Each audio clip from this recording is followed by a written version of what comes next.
Awakening is a blessing. It's pure enlightenment, arcane knowledge, untold mysteries, unimaginable power. Awakening is a curse. It's all-consuming addiction, existential despair, desperate loneliness, and dangerous hubris. Awakening is knowing you can do whatever you want, and then doing it. Damn the consequences if you like, but your damnation doesn't erase them. Bending reality to your will intoxicates you, but you're not the only one who can. Staring into the abyss frightens you, but if you could just learn enough and work hard enough, you can conquer even that, can't you? Welcome, Seekers. We are Vorpal Tales, and we perform terrifying tales and awesome adventures every day of the week, most days twice a day. If it's the mysteries of the dark and macabre that are your obsession, on Sundays we play Unknown Armies followed by Vampire the Masquerade. On Mondays, for one more week, They Came from Beyond the Grave. On Fridays, we are playing The Contagion Chronicle, followed by Extreme Meat Punks Forever one-shot this week. Blue Rose, followed by Extreme Meat Punks Forever. Sorry, Rachel. And then next week, we return to The Contagion Chronicle. On Saturdays, we play Simba Room on the Free League Twitch, and then back on our Twitch, Werewolf the Apocalypse 20th Anniversary Edition. If it's the adventurous and fantastic that feeds your hubris. On Tuesdays, we are playing Pugmire Squeaks in the Deep, right after this show. On Wednesdays, we are playing Deadlands Reloaded, and on Fridays, Draco Genesis, returning with Patty in the lead. This week, we also begin Star Trek on Thursday at 9 p.m. Make sure you're there for that. There are endless archives of occult secrets and lost knowledge at our website, vorpaltales.com, where you can see the whole calendar, get recaps of things you've missed, and get links to all of our archives, our social media, our Patreon, and our Ko-Fi. Visit it to find new enlightenment. Be sure to follow on Twitch, and then plunder the archives at YouTube at youtube.com/c/vorpaltales. Subscribe and hit the bell while you're there, so you will be alerted of new legacies to join. Special thanks to Astral Tabletop for our virtual gaming space, to @NateMid for the character sheets we use in Astral. Music-wise, Ghost Stories Incorporated, Me, You, and Darren Curtis music for most of the awesome tunes gracing your ears. These awesome people and the products they make help us touch the supernal, if only for a few hours. As everyone knows, in July, it's charity month for Vorpal Tales, and we are supporting Love Your Rebellion, and we have a special note about that. If you are in the audience, and you are interested in participating in any audience-related milestones we have already passed, or hopefully will soon pass, you need to join the Discord so you can vote and be included. The link is going to appear in a minute from Ever. Or me if I forgot to give it to Ever. One of us is going to do it. Wait, a link? To the universal Discord link. Oh, the universal Discord link. Oh, yes, I've got that somewhere. I'll get it. I've got it. We're super organized, Ever and I. Speaking of Love Your Rebellion, normally this is where I would launch into a speech about it, but I don't need to, because their founder's here. So her and Ever, take it away. It's all yours. Moi, I thought someone who doesn't know about Love Your Rebellion was going to ask questions. No, you're going to lead, and we're going to pepper you with questions. You too. Oh. Okay. I can go first, Ever, if you're interested in that. Yeah, that would be great. Okay. All right. Well, first I want to say thank you, Vorpal Tales, for having me here. I'm excited to play. I'm going to also preface for everyone that I am a noob when it comes to tabletop gaming. So, so be ready for that. But I'm Angela Page. I'm the founder and the chair of board of directors for Love Your Rebellion, which is a 501c3 that empowers marginalized groups through the arts. And that includes women, people of color, people from LGBTQIA communities, immigrants, people with disabilities, and people from low-income communities. And we do that through employment, exposure, and assistance. Employment means we actually create events in the arts and products in the arts that employ people from the groups that we serve. Exposure has to do with being able to provide a platform for these folks in the arts. And assistance has to do with helping other nonprofits through the arts to assist folks from the groups that we serve in other ways, like in partnership with or through donation. So that is the sort of elevator pitch of what Love Your Rebellion is. So yeah, that's the short and sweet. Anyone has any questions, I'd be happy to answer. I do, since we're all quiet. What's the best? Yeah. I'm sorry, I was muted. Oh, So, I am all the way out here in Los Angeles. If I wanted to get involved in Love Your Rebellion, how could I do that? Well, you definitely can be part of our Patreon. So we have a Patreon that is /Love Your Rebellion. You can join one of the 3 tiers, and that'll get you things like a subscription to our biannual literary and therapeutic arts magazine, and as well as journal prompts from our LMFT, licensed marriage and family therapist, that's on our staff, and plenty of other stuff. So that's one of the ways that you can get involved. We also have a digital zine archive that we just launched that is going to be updated, and you can participate in just experiencing the art and writing of the things that we have up there, people that we serve, the communities that we serve. So cool. It makes the page flip noises. Yeah, You flip the page. That's It's cool. really cool.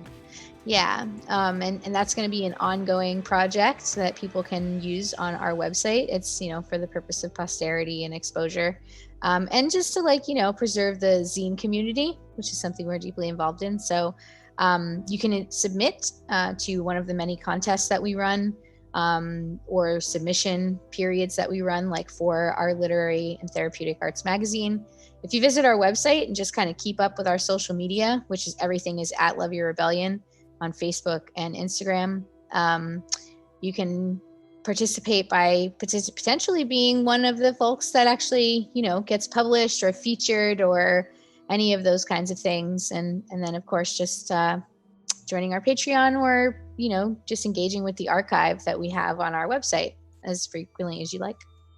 Neat. Thank you. I also have one more question. Yeah.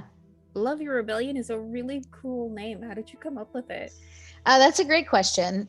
So I always say that if I didn't have Love Your Rebellion, I might have ended up in jail. And that's because I was like a really rebellious teenager. I was like, almost didn't graduate high school, like barely went to college kind of thing. But I ended up going all the way through my master's degree for creative writing. And I sort of realized that like I needed I wanted to give other people, like other teens like me, or other young people like me, adolescents like me, the goal of, sticking around and doing something that's kind of worthwhile to them, driving other people's passions. And because art and music has always been the thing that's been there for me.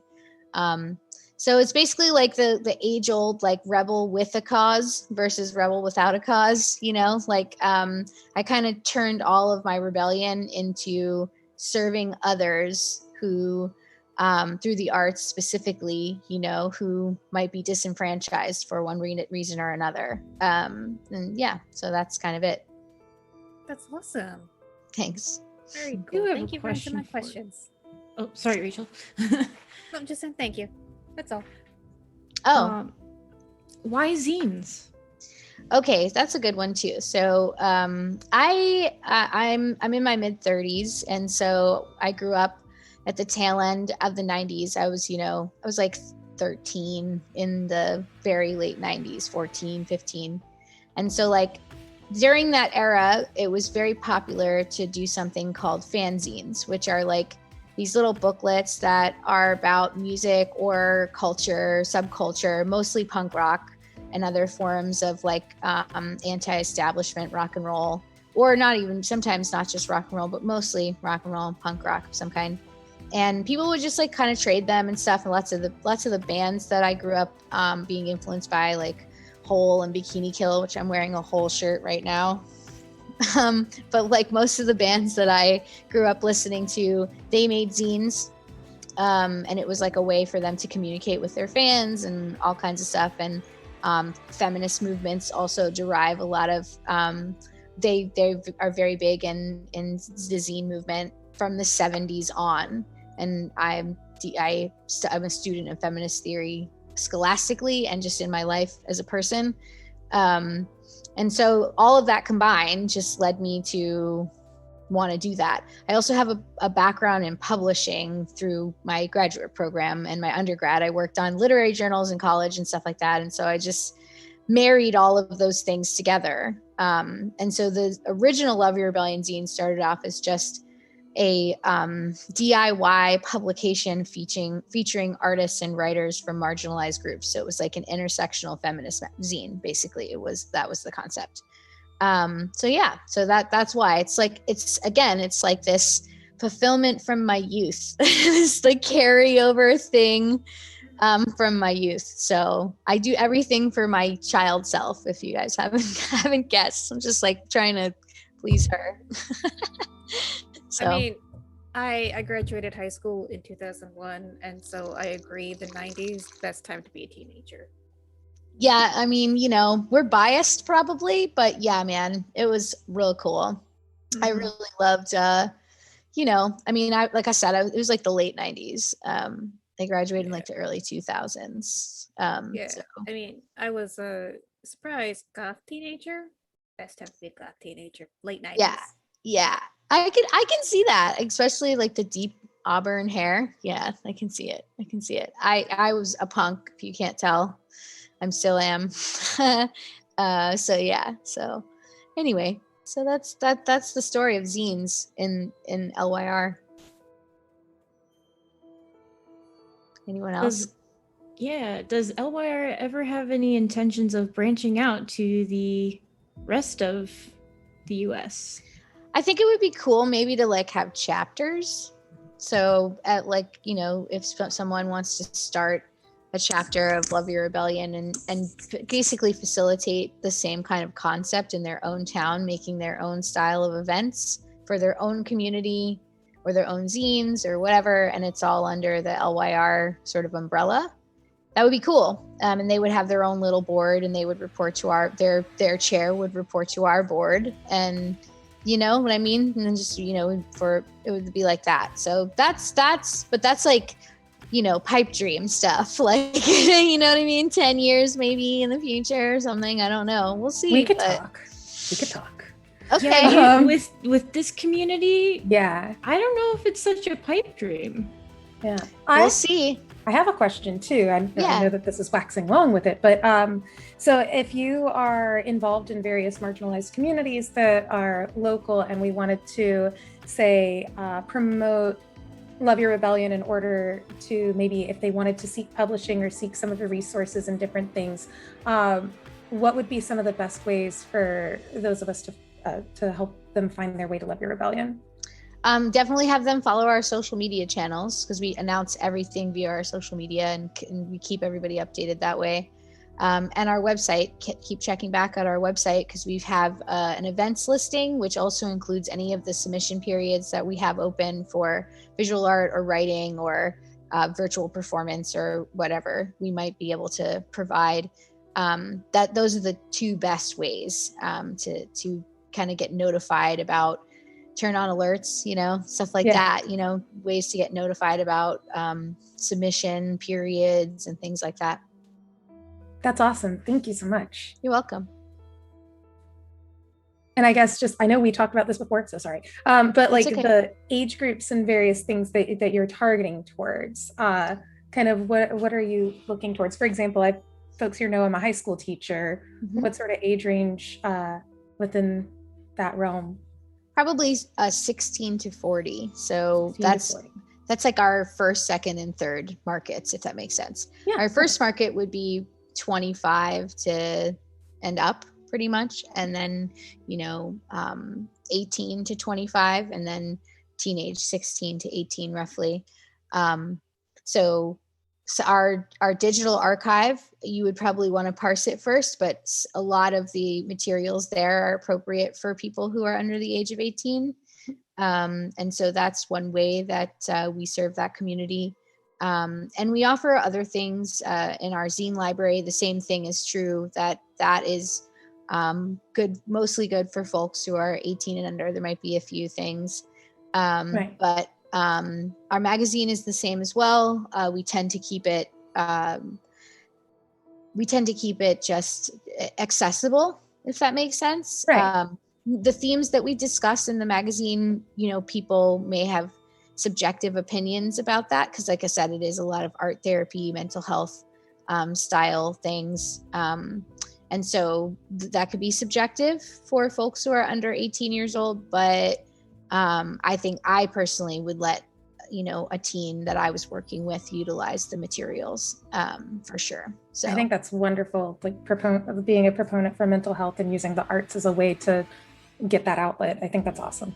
Thank you. We actually, so the zine itself, if I'll say this as well, we do sell it on our website for $5, like $4.99 plus shipping. And then we donate 1,000 copies, that's half of our print run annually, to a local advocacy nonprofit called Abuse Counseling and Treatment. They run the only rape crisis center in our county, and our zine goes out as part of their discharge paperwork as a self-care tool. It's also used in-house with some of their live-in clients who are victims of domestic violence, sexual assault, and human trafficking. So they're used in group sessions and individual sessions, and also just given out to people to be used on their own. So every purchase of that magazine, there's 2 out right now on our website, provides funding for the next production cycle and a donation to ACT. So that's the assistance part of our mission. That's like an example of what that means when I say we assist other groups, other organizations, provide services to groups that we maybe can't reach in the same way. It would be harder for us to make that impact, but they already have that community that they are already impacting. So we just provide them with a tool through the arts that can facilitate better with what they're doing. So, and it's usable for any individual. So you don't have to use it with a counselor. So we also sell it on our website for folks who want to support that program. Awesome. Thank you. You're welcome.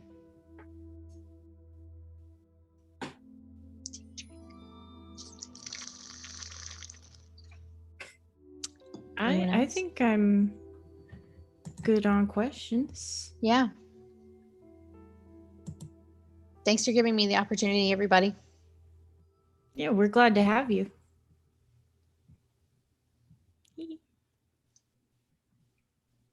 Okay, then. Completely lost my place. Hold on. Maybe, I don't know if this is an appropriate time to show everybody my new tattoo. Yeah. Do it. Oh, yeah. Do it. So I got a tattoo today, literally just like 15 minutes before the stream started. It's a guillotine. And it's a friendship tattoo, which should say a lot about the friendship that I have with this person. I love it. Oh, I thought it was a reference to eating the rich. I mean, it is. It is. I mean, it absolutely is. It's a guillotine, the classic protest tool. But it is also, if we both got the same tattoo, me and my friend Alita today. So that was, that's something I thought I could share with the community. Cool. So as I say, best friends in the struggle. That's what this tattoo is about. We could use the French Revolution about now. I found your Twitter finally. It's Sticky Pearls. Yeah, you know what? Maybe don't use that. Oh, okay. I haven't used it in years. I need to do something about that. Help me, Ever. Help me. I am beyond all help myself, but yeah, Twitter, if you want to get more involved in the TTRPG community and streamers, Twitter's where it is. The spot. Okay. Thanks for the recommendation. No problem. And to the audience, don't forget that we have more milestones now that we've broken our original goal. New and exciting.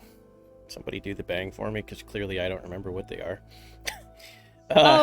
Rachel has volunteered to do the polar plunge when we are in Michigan in October. We actually have the whole thing lined up, if I can remember the command. Oh, no, I remember it. You got it? Okay. California. I don't understand cold. Rachel's not the only one. Just saying. There it is. Thank you. Proper gender-affirming bathing suit, I would totally do the polar plunge. I need a bodysuit. My current swimsuit I am displeased with. I have blankets and heated seats. You can just go in as all the way clothed. I plan or naked. Yeah, that's good too. I mean, I wouldn't object to that. But I plan on going in with my Captain America workout pants and a sports bra. That's my plan. So, Key, what are you going in as? That's a good question. Well, y'all have fun. I hope y'all have a good old time doing that one.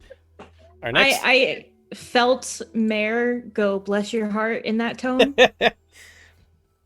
There's a reason. Our next milestone, though, actually is Cooking Show at the Moot. Live, recorded by us. It's going to be Ever and Rachel and Dwayne and Steve. Did I sign up for that? I signed you up. Shit. Okay.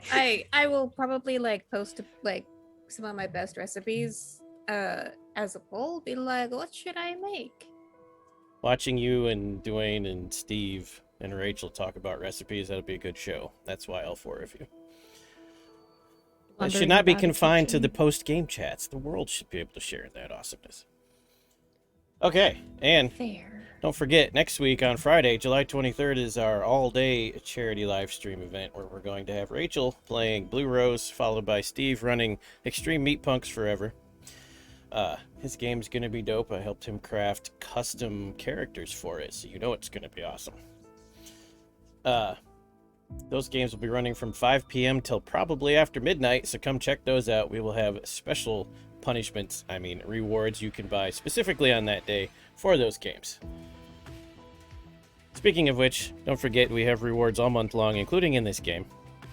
So definitely check them out if you haven't yet and you're interested. Now, Awakened Seekers, practitioners of the art. Tell us who you are and the name of your the character that will be your imago in this tale. Hello, my name is Rachel. I am Stolen Fires pretty much everywhere, and today I will be playing the Free Council Acanthus con artist Mage Angelique. Hey everybody, I'm Ever. My pronouns are they, them. You can find me all over the internet as Changeling Ever, and tonight I shall be playing Chimera, aka Jack, whose pronouns are he, him, who is our Thyrsus mage and seriously questioning the sanity of his fellow magelets. That's not what I meant to say. That's fine. That's what you said, though. Worked out beautifully. Don't worry about it. Hello, I'm Kisama. You can find me on Twitter at Trikisama, and today I will be playing our morose Guardian of the Veil, Juve, who's back from the realm beyond. Ooh, that's good. Hello, it is my turn. Yes. Hello, it is Mare. My name is Mare. You can find me at Oh Hello Mare on Twitch and Twitter. And today I'll be playing the Obramos, formerly Mysterium, now not quite so much anymore, Andromeda, the expert at making bad decisions. Hey guys, I'm Alan. You can find me on Twitter and Twitch as the Eldritch Keeper, and today I'll be playing Paimon, our fallen Mastigos Mage. Yes. And I believe it's me now. Yes? I'm Yep. following the order. Cool. So I'm Angela, and you can find me at Moxie Mixtape on Instagram and Discord. And I am playing Caprice, and she is a rebellious teenager who is crafty, cunning, streetwise, athletic, all those fun traits.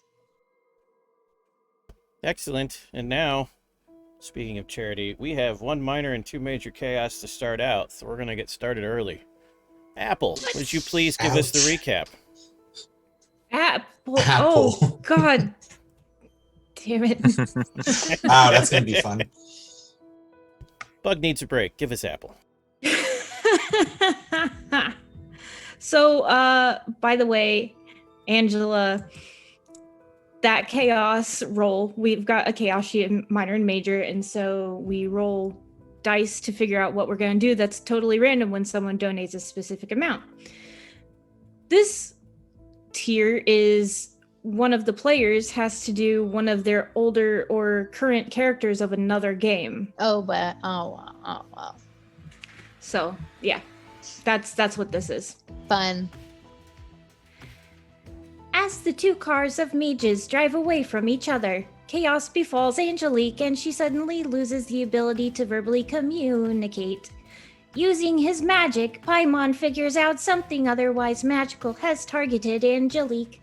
She can tell the Keeper has already begun targeting her. He texts the other car an update. You should not text and drive, just to let you know. Chimera and Andromeda aren't sure what to make about the situation, but their banter is interrupted by Juve's face appearing through the aether and shouting, "I'm not dead. God damn it, come get me out."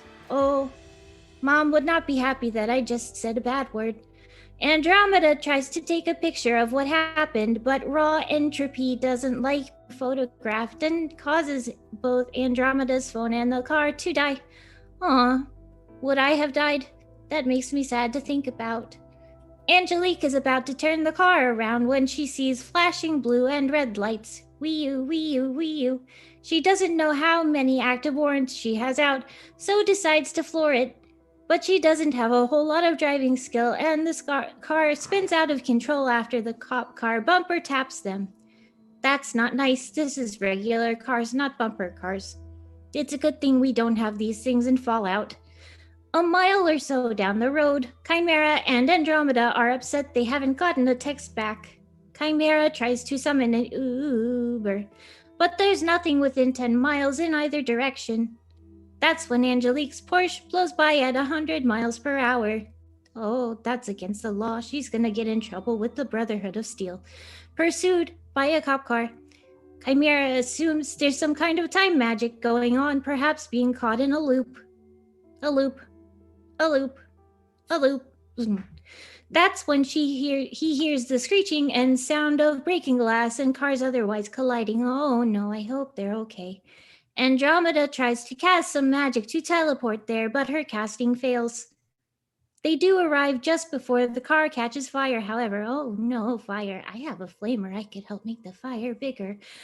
They see the cop car has also flipped, but there's no cop crawling out of the wreck. Andromeda suppresses the fire, getting them out of the car before it explodes. Angelique can talk now, but seems to have affected a strange accent. Meanwhile, Paimon is pulling shards of glass directly out of his eyeball before passing back out. This is why you shouldn't have eyeballs. Chimera, now talking like a British aristocrat, tends Paimon. We want to leave, but Angelique has been pretty badly damaged and needs some attention from Chimera before, so she can walk again. It works, but now the cop car starts vibrating, and the cop starts screaming. Then there's the sound of a wet explosion, and the screaming stops. I like it when the screaming stops. Walking up, Angelique sees something writhing in the car. It folds in on itself, leaving only a ball of abyssal black energy. Andromeda decides to peer into the void. Never, never appear into the void, Andromeda. That's a bad idea, Andromeda. You really shouldn't have done that, Andromeda. She experiences it quite nicely, but the rest of us see her start screaming as blood comes from her eyes. This is another example of why you shouldn't have eyes. Chimera wants to help, but starts arguing with a voice in his head. It offers to take him to his god, but Chimera seems offended by the unwanted intrusion into his head. This is why consent is important. The voice gives Chimera a full view of his entire life in a single moment. It calls itself a gate, and says it can be used like Chimera once, long ago. Meanwhile, Andromeda is having her own moment of communion, accepting a power and becoming a Baalam. Is that a lamb? Is that a lamb? Which will surely not have any consequences in the future. We arrive at the Chantry house. Everyone is gone, so is the tower. A note informs us that the Chantry had some business, which requires all of them to be in London. They are giving us the run of the house, however. Entering the house, one of the warding sigils on the door flashes. Paimon remembers it signifies Tremere. It triggers when someone missing their soul passes through. Uh-oh. Paimon tries to explain what has happened, that Andromeda no longer has a soul. Angelique is confused by this as she sees Andromeda animated and moving around. The entity in Andromeda's head reassures her that with it, however, she no longer needs a soul. We're not going to resolve anything tonight, however, and they get some rest while they can. Chimera falls asleep wondering how the car got ahead of him and Andromeda. Paimon meditates on his new conditions. In his dreams, he encounters a strange gentleman looking of Japanese and Caucasian ancestry. And he's got some tentacles coming from his rear end. Oh dear. Sounds like a mutant if you ask me. Maybe even a ghoul. He smiles and says, "Welcome back. I've missed you since last time, brother." Paimon leaps fully into this, becoming much like Andromeda, with joining in lieu of wisdom. He wakes up screaming, covered in blood, sweat, and piss. Ew, that sounds unsanitary. Andromeda knows what has happened, but decides not to reveal that to the rest of us. Over an awkward breakfast, we discuss how to find and retrieve Juve. The mages we're relying on for help have gone to London, leaving us a bit to our own devices. Andromeda spends her time making a star chart with the Milky Way backwards.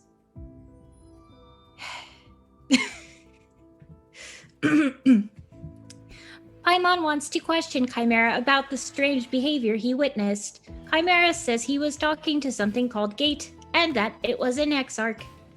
Paimon knows exactly what this means, and it's really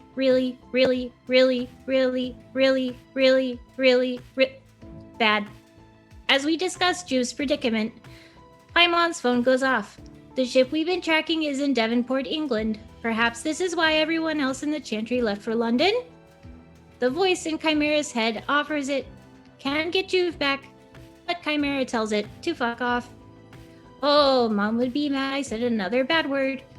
Now, however, we can all hear it. No one seems inclined to agree. Paimon sets up a guided meditation and allows us to project ourselves into Twilight.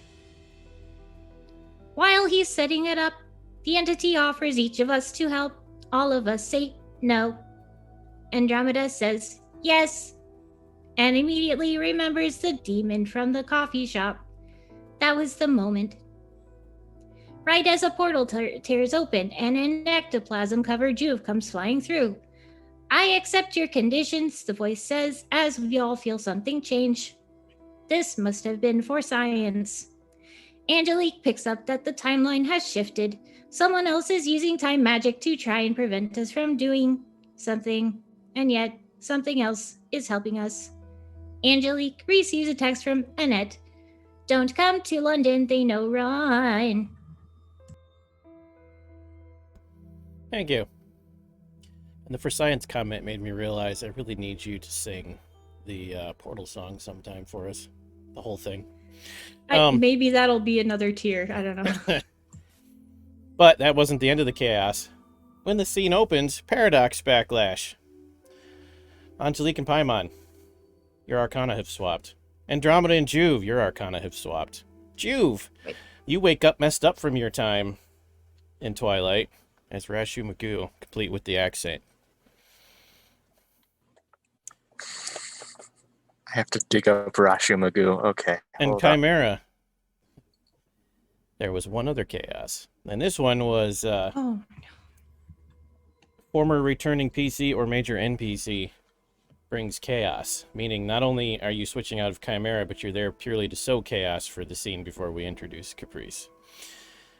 As my favorite changeling. Define swap of arcana. You have Angelique's. Angelique has yours entirely. All of them. Wow. Death Mage now? So, it's for the scene, right? Yeah. Okay. Wait, did I switch Arcana with someone? No, because I'm having you actually switch to my favorite changeling. Is Chimera going to be possessed by it, Or is she going to physically be there? Chimera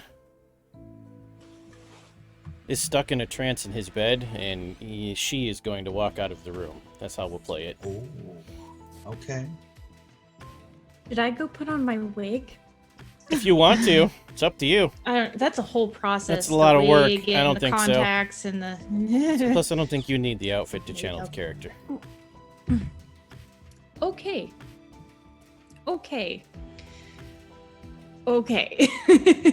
Also, that changeling would have all knowledge of current situations because it's the same universe that affects your roleplay. You would have full knowledge because you were lost in Arcadia with everyone else. Remember from Contagion Season 1? Like, this is the same universe. So, everything happening in the Mage game Okay. is simultaneous with Dwayne's Contagion game. Oh, this is all at the same time? Yeah. Oh. Essie is in... Is it within the same universe? Yeah. Same Oh. world. Essie So is in Essie is Chicago while somewhere- Andromeda's in Boston, yeah. Oh. So somewhere Caro's just been going like, oh, there's a new timeline. Ah, Yep. it's happening again. It's bees in the back of your head, Caro. Right. Yeah.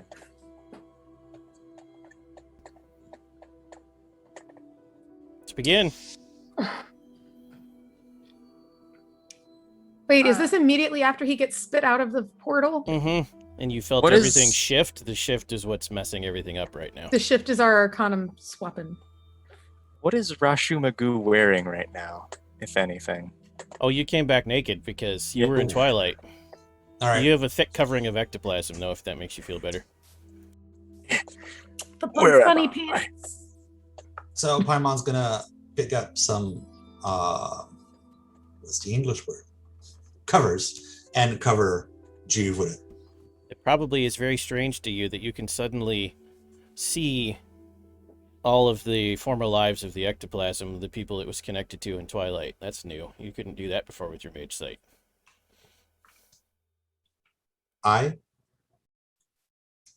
Me? Yep, you. In addition to, you now have Angelique's mage sight. That's probably weird, too. What the hell is happening? So you're seeing fate. And I see all the goo. The dead goo. You would see death and matter, yes. So how is Juve? Is he unconscious? Is he? He's awake There. but looks really confused. And he keeps rubbing his knee. Take a look at his knee. What happened to my knee? Looks normal to you, Paimon. How are you feeling? Welcome I back. can feel the void sickness taking over. The void sickness. And then Inspector Juve leans over and just starts retching. Oh god. Ugh. Oh man, that's an antique. Oh, Oh. Where am I? Go back at You're- the chantry. Yeah. Where? What world? you're not in the dead place anymore, man. Welcome You're back. not, you're not You're in the Twilight material anymore. plane. It's fine. We're still in Boston. I like plain Boston. What are these words? Oh shit. Where are my knives? Oh, he's scrambled, man. I don't think you should have knives, my dude. How else will I defend myself against the terrors? Magic. Magic.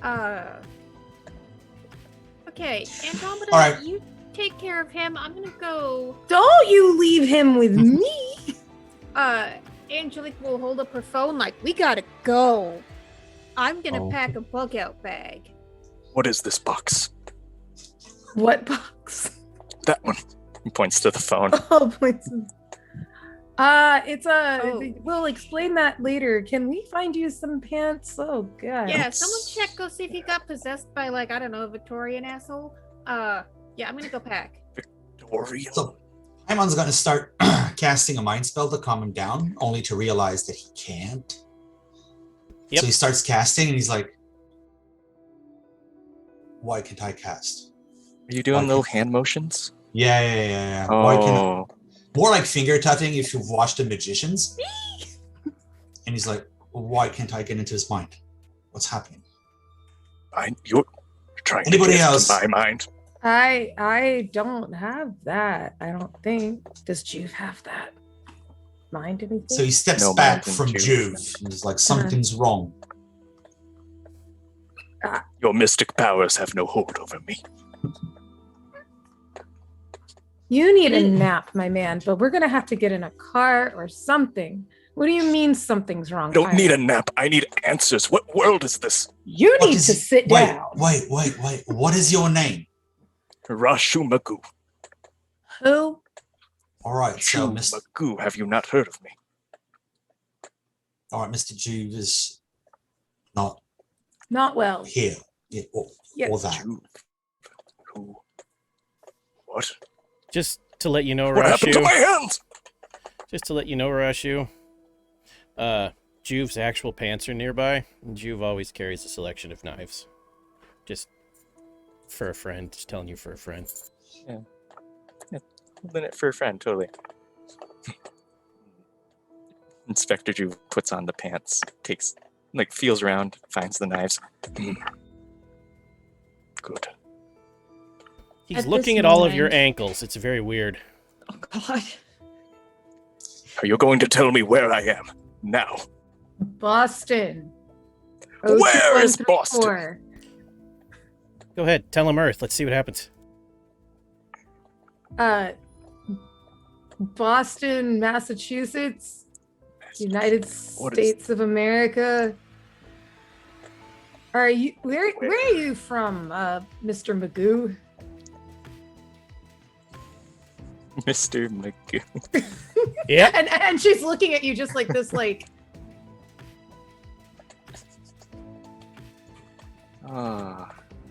I forget the names of places from Black Void.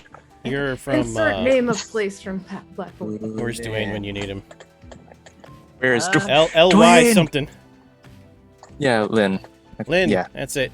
Lynn. Manuel Miranda? City. Like what? No.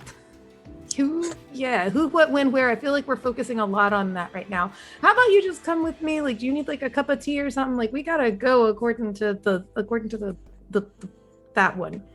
Gestures over at towards where Angelique went. Well, we'll talk about it in the car. Car.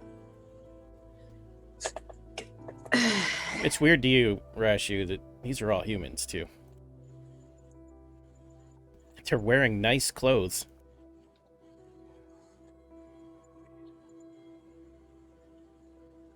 Start looking around the room that he's in. A very nice room. Realizing Far how too nice nice for it most is. humans. Have I died? Of nice clothes. In a way, man. Angelique has gone straight to Annette's room, looked for a suitcase, is now stuffing it with a mix of clothes and valuables. Okay. All right, Mr. Magoo, please sit down right here on the couch, please. Sit down, go ahead. No, nothing to worry about.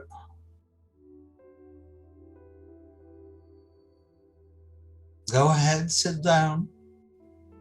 Watching like- you, Mystic. All right, would you like a cup of water or like a drink? Anything to drink? Water, beer, wine. The finest wine you have. All right.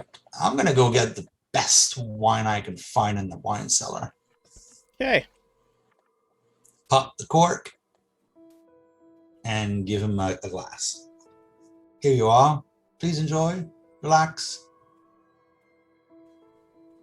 Just all down, one big gulp. Nice. It's so Truly clear. have There's died. no sediment in it. It's so smooth. Clear. Truly the nectar of the gods. So, the door to Chimera's room opens, but it's not Chimera that steps out. You see, if anyone has their mage sight, a very pale, deathly pale, as a matter of fact, changeling with long spider silk for hair that gets caught on everything that she walks by. For all intents and purposes, she does look like a girl, but she has a very clear presence of being more it than she. She has long black fingernails, black lipstick, and her eyes are fully blacked out. You can also see her veins a little bit beneath her skin, and they are also blackened. The tips of her fingers to about her wrists are like ink, and then it fades into that death pallor that she has. And when she smiles on seeing all of you mages, because she knows what you are, she has a mouthful of pointed teeth.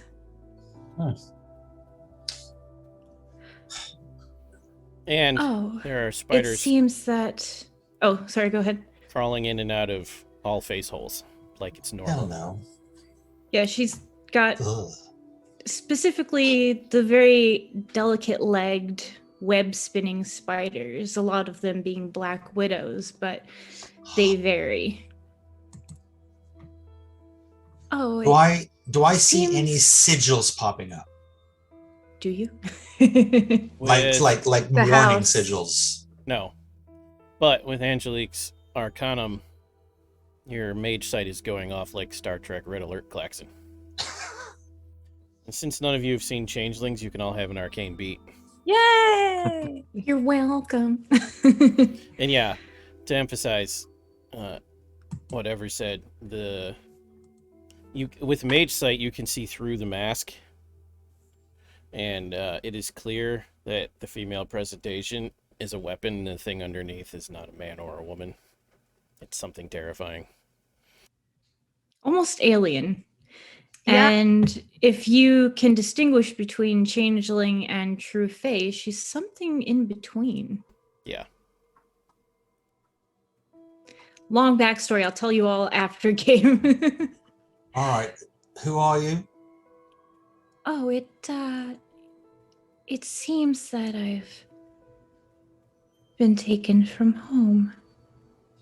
Who are you? All right. My name is Paimon, Andromeda, Angelique, Mr. Magoo. I am Rashu Magoo. It is a pleasure to meet you. Come, Right. you And may rest now, Paimon. for we have ascended. Clearly. Oh, there's no time to rest if what I think is happening is in fact happening. What do you think is happening? Why, the contagion, of course. The what?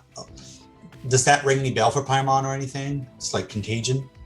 Yes, you are a member of the Silver Ladder, which means you would be aware that there is an outbreak of some kind of supernatural sickness in Chicago that prevents anyone who goes from leaving.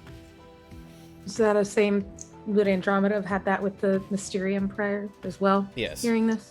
Okay. All right. The contagion is not extended all the way to here yet. So You say how that. did you get out? You say that, but there are odd black tendrils of energy leaking out of this person into the floor of your house. Nope. Nope. Nope. Nope. Nope. Nope. Nope. Nope. Nope. Nope. Nope. Nope. Nope. Nope. Nope. Like, and that would be the moment that Andromeda is trying to like charge up some sort of forces fire thing, and then realizes she can't do that It's as correct. well, and is like, nope. Nope. Nope. Nope. Nope. Nope. Nope. Nope. Oh, yes, you don't wish to touch me. I may be contaminated myself. Then stay back, please. Oh, but Is you this some don't sort want of... my little friends? No. Very well. I'll try not to touch you. Thank you. However, All right. What's happening here? know that if the contagion isn't here yet, it most certainly is now. And it is definitely in Arcadia. Tyler, I have an out of character question. Mm. When all of my stuff swappy swapped, with when my Arcana swapped. Is Bob still there with me? Yep, because that's not part of your magic. Okay, cool. Bob. Like mentally, like. That's me. when Talk I'm to trying me to pester when you've my gotten away from fiancé. this thing, Okay. because this thing is terrifying. You're scared? You should be too. Great. Okay, so do you have a name, person in here full of spiders? You have a title now, Queen, if you want to use that when you give your name. You may call me Kellyak, Queen of the Autumn Court. And Winter. And Winter, for that matter.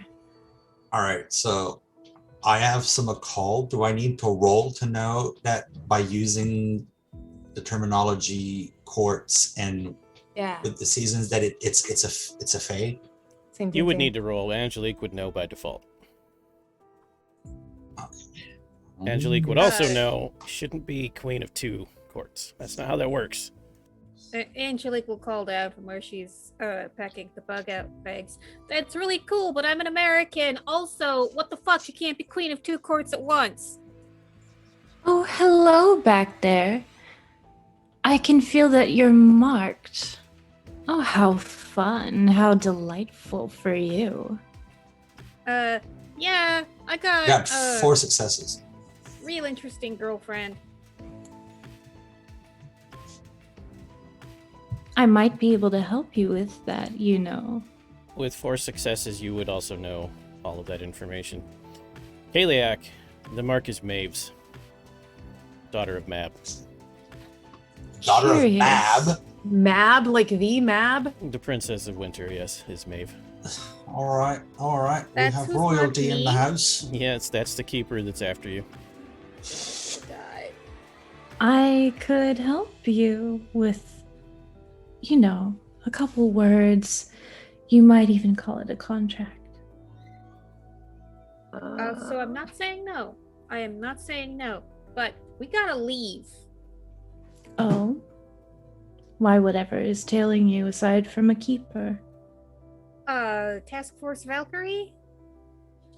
Oh, hunters, how blasé. I do know one, but he's stuck in Arcadia and cannot help He's us. trapped in the hedge, actually, but somehow he got a delivery of fresh Marge's donut, so he's doing a lot better than he was. Damn it. He sure did. Wait a minute. Thoughts. Task Force Valkyrie, a queen of 2 courts. Task Force Valkyrie, a queen of 2 courts. If you deliver me unto them, I will slay you with my own hands. Remove No, your you innards, can shove slay them down your them. throat. No, you can slay them. I mean, you're queen of 2 courts. You have the juice for it, of course. Yes? No? Perhaps. You do, but you have to follow keeper rules now. Every day you stay in the real world, you lessen. Make me a Would I be deal. aware of that? Yeah. Also, if I'm not mistaken, the longer you're here, the weaker you become, correct? Perhaps. What do you know of it? Then it would be good for you to return to Arcadia. Is there any way we can help you with that? Oh, I don't know. I am pretty adept at opening the way through the hedge myself. But if you do want me to help you with the hunters, all you have to do is make a contract with me. Okay. That's a good idea, because something's coming after us. We could hide in the hedge until they're gone. Oh, It's you not would like to try, Worst wouldn't plan you? in the world.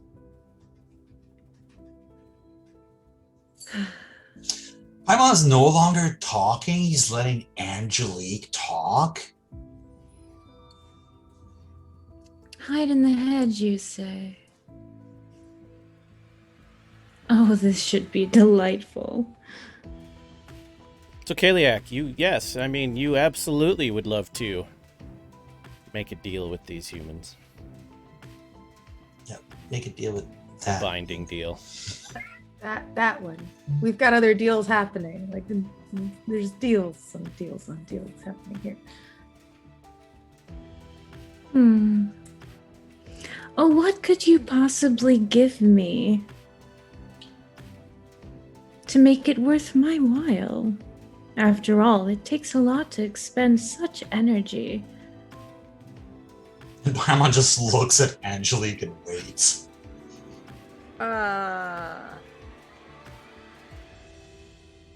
Industrial order of houseflies? You gotta help me out here. What do you want? What are your most valuable things? Not material, mind you. I have no use for such things. I mean for you, personally. Oh, shit. I don't Side message for Kaliak. own that much. You know, easy come, easy go. I have personally found a much healthier way to live.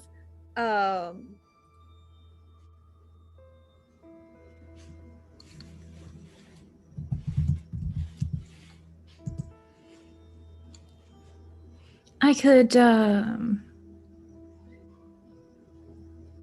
leave some of my little friends.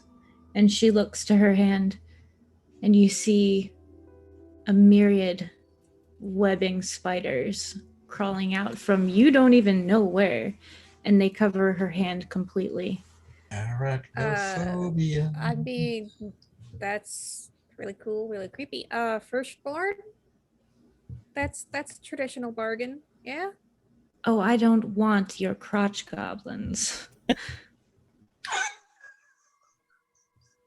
I've spent my time here. I don't need to do it again. I would like to propose that I leave Pancakes. one of my little... Excuse me? Pancakes.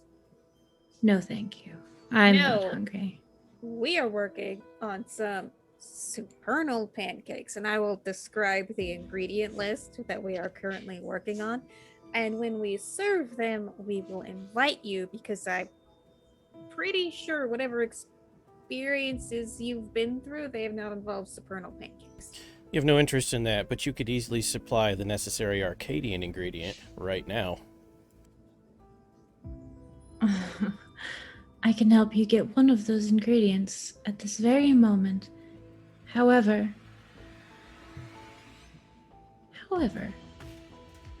in order to do this and help you with the hunters, I require something a little more dicey for your situation. Little sacrifice. Sacrifice. That never sounds good. Rashumagu stands up. One of my little friends for each of you. You don't have to touch it, but you have to allow it to exist unharmed on this plane of existence, in this world, in this house, in this state, wherever it chooses to wander, without harm or harm commanded to it. No intention to kill.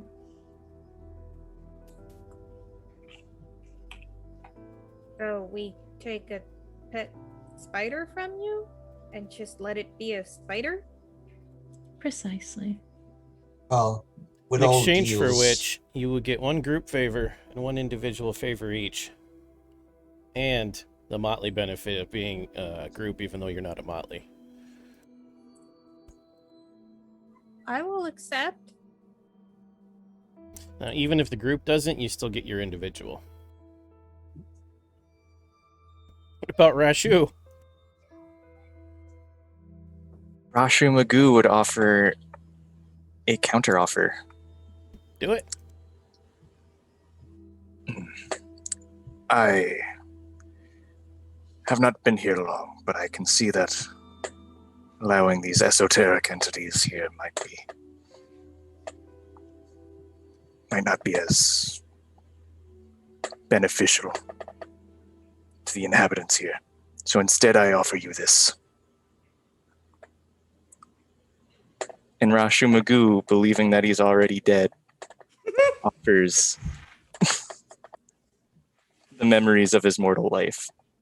Just the memories of 1,000 battles, 1,000 heartbreaks, 1,000 sufferings. That's also a good deal. 1,000 That's like moments of triumph. It's like 50 points of glamour. I could feed on that for quite a while. What would you want in return? As well as you. Lovely. I believe I heard your name was Angelique. You're a sweetheart. I already have a girlfriend. Yeah, hiding us from hunters in the hedge would be cool. Also the Arcadian water, if that's not too much trouble. The room I came out of had your friend who was indisposed at the moment. Would one of you be speaking for him? Since you are connected after all. Wait, the pancake thing is kind of his gig, so he probably wants the water more than I do. About If you all Paimon? consent on his behalf, I will gladly make that deal. Sure. We'll work that out with him later. You know what? He would not mind a pet spider at all. That's Very two. well. Well, that's three, technically. What about Paimon and Andromeda? Alright. Alright. When in Rome. What's Paimon's personal request? Paimon's personal request would be a future marker for a favor of any kind. A future what? Oh, Marker like a future favor whenever he needs one. we Of are any kind. demanding. In exchange, I am willing to give you a taste of the abyss. The abyss. I know what that does to people. I have seen it firsthand. I'm no fool. Oh, I'm not trying to trick you or anything. Deep within my soul at the moment is a door. A door that leads directly to the abyss. You are welcome to open the door.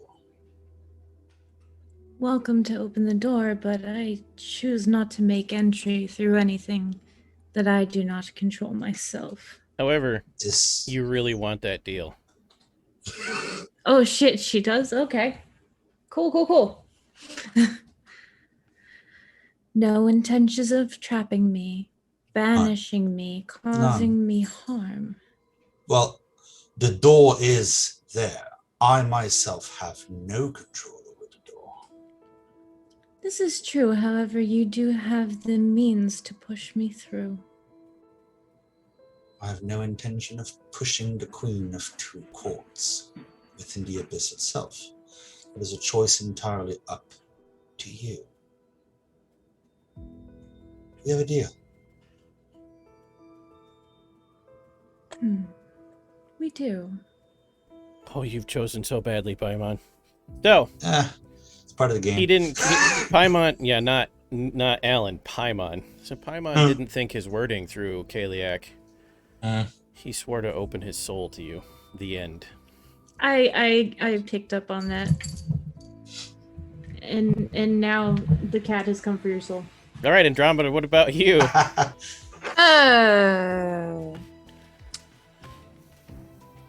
You know,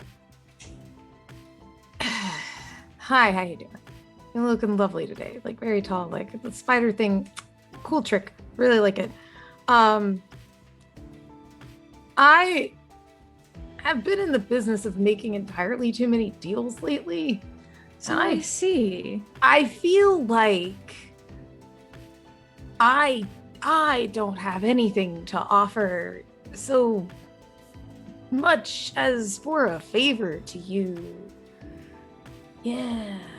It won't matter. You know, it's I couldn't possibly help you with your little friend. Co-pilot, one might say. Co-pilot's strong.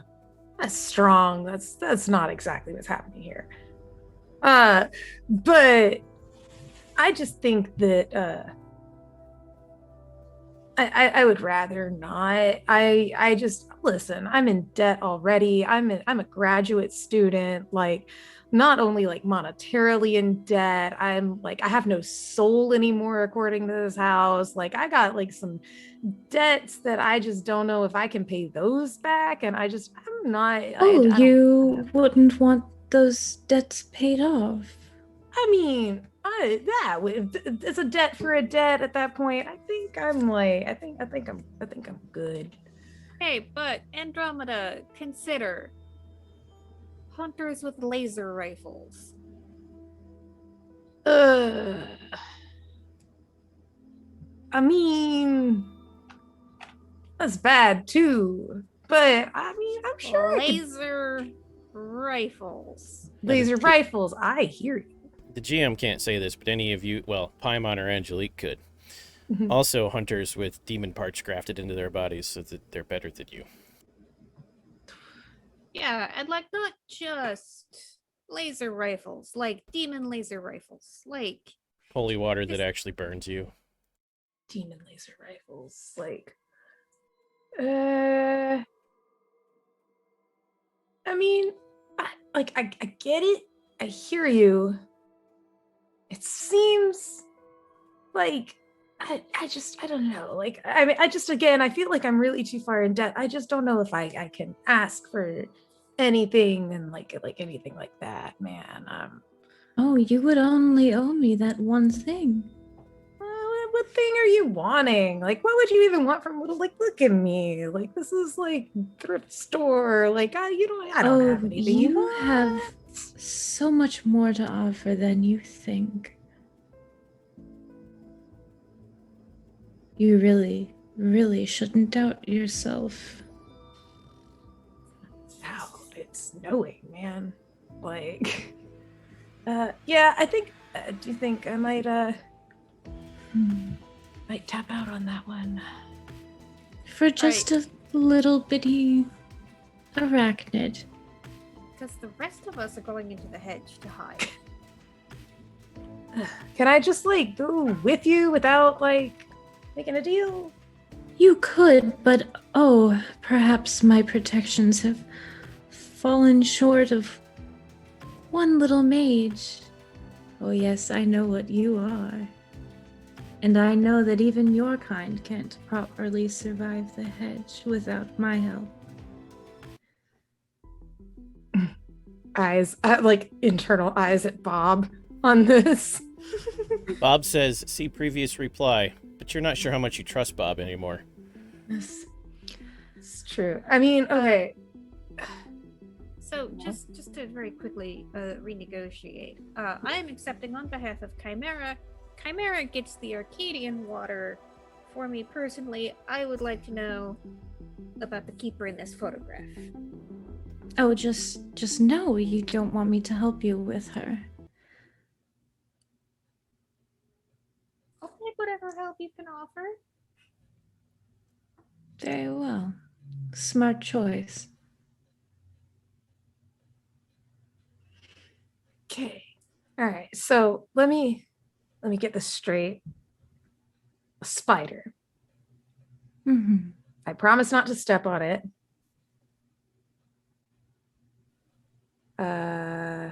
No ill intentions. No harm, whether directed or commanded. Okay, so not commanded, but it doesn't matter where the spider goes. The spider dies on its own. It's dead. It's dead. It's like that's what happens to spiders sometimes. You know, like there's lots of humans on this planet. It kind of thing that happens. I'm just curious. Lizards happen. Huh? Yes. However, if you are the cause of said lizard or bird or other insect, the weird will reach out. Yeah. Okay. All right. Well, okay. In this case, I think I might go with my parents. I think I would like to, but I'm gonna pull. I think I'd like a favor. My buddy Paimon here, is I'm not good under pressure, so I think I'd like to pull a big old favor for later, an IOU, something like that, like on the level they got. Oh, we are brave, aren't we? Or dumb. We're somewhere in between. Those lines are very, very close. I would say within reason. I do have abilities, but they only go so far. And there are sometimes consequences. In fact, perhaps after I'm able to leave, you could ask your delightful, taken friend, Angelique, all about the changelings and the queens. That would be great. That would be great. Yeah, I need to do my homework. Different major, things like that. Ah, yes. Well, I will take you up on that deal. But only because I don't deem you a threat. Cool. I like that.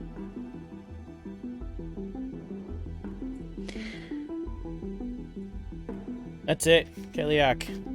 You signed the deal. Supernaturally, not literally. And yeah, 5 spiders drop off of your hand and hit the ground. You just kind of fade away.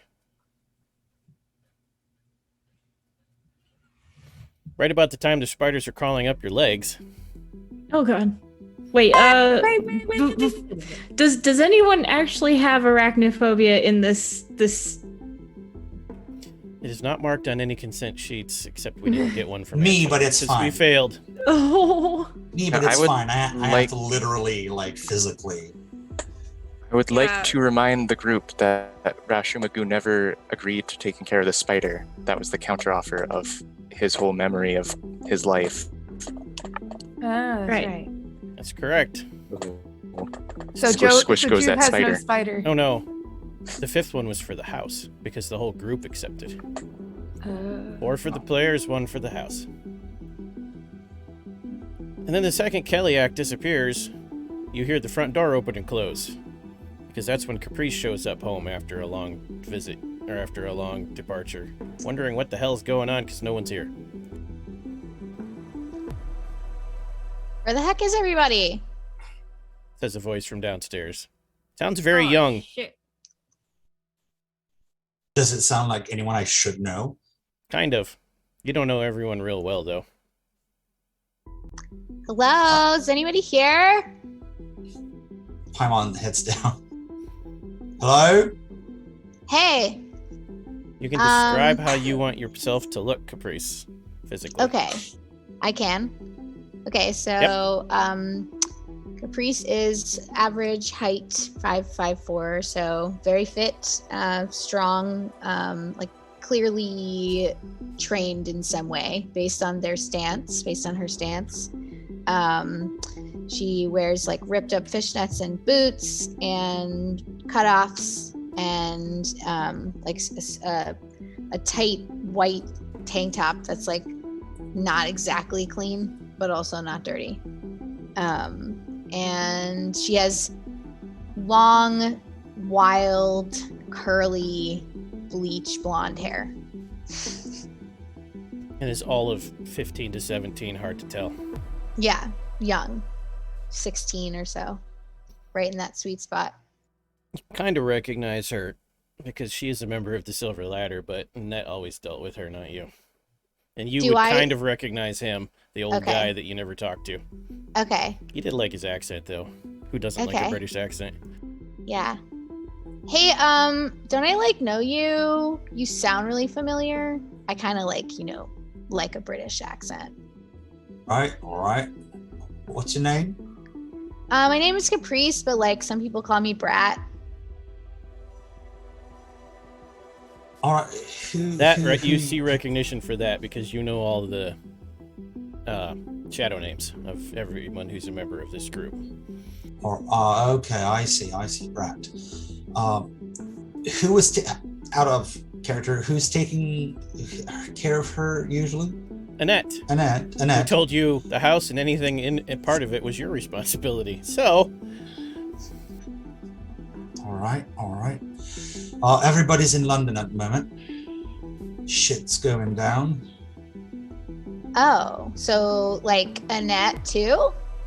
Everybody except us. Wow. I guess I'm out of the loop, huh?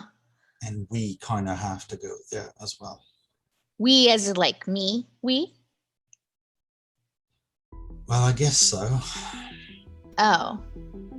I mean, all right, cool. London's pretty punk. I like that. Okay.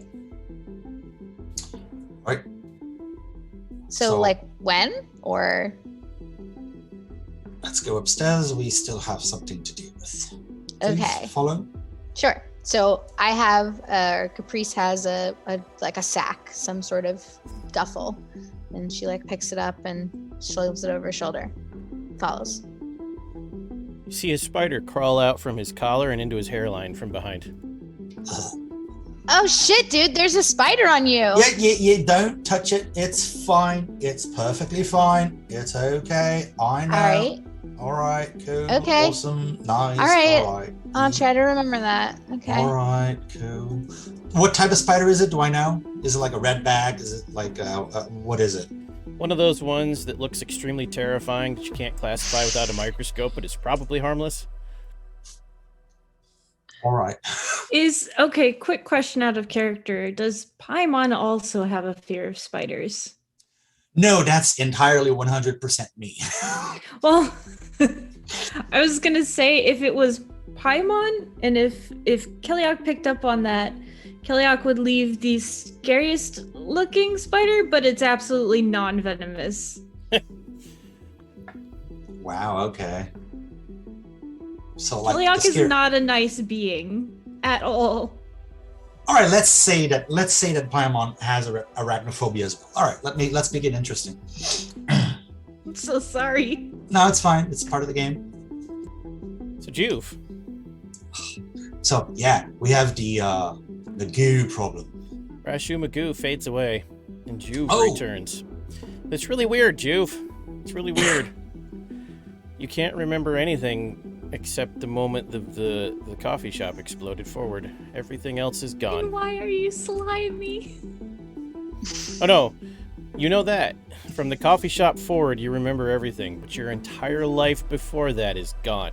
Oh no! That's the deal that was made. That was Rashu Magoo's deal. I'm not Rashu Magoo. But you that were. Was between Rashu Magoo. Her. Them. Rashu Magoo goes back and becomes Madara.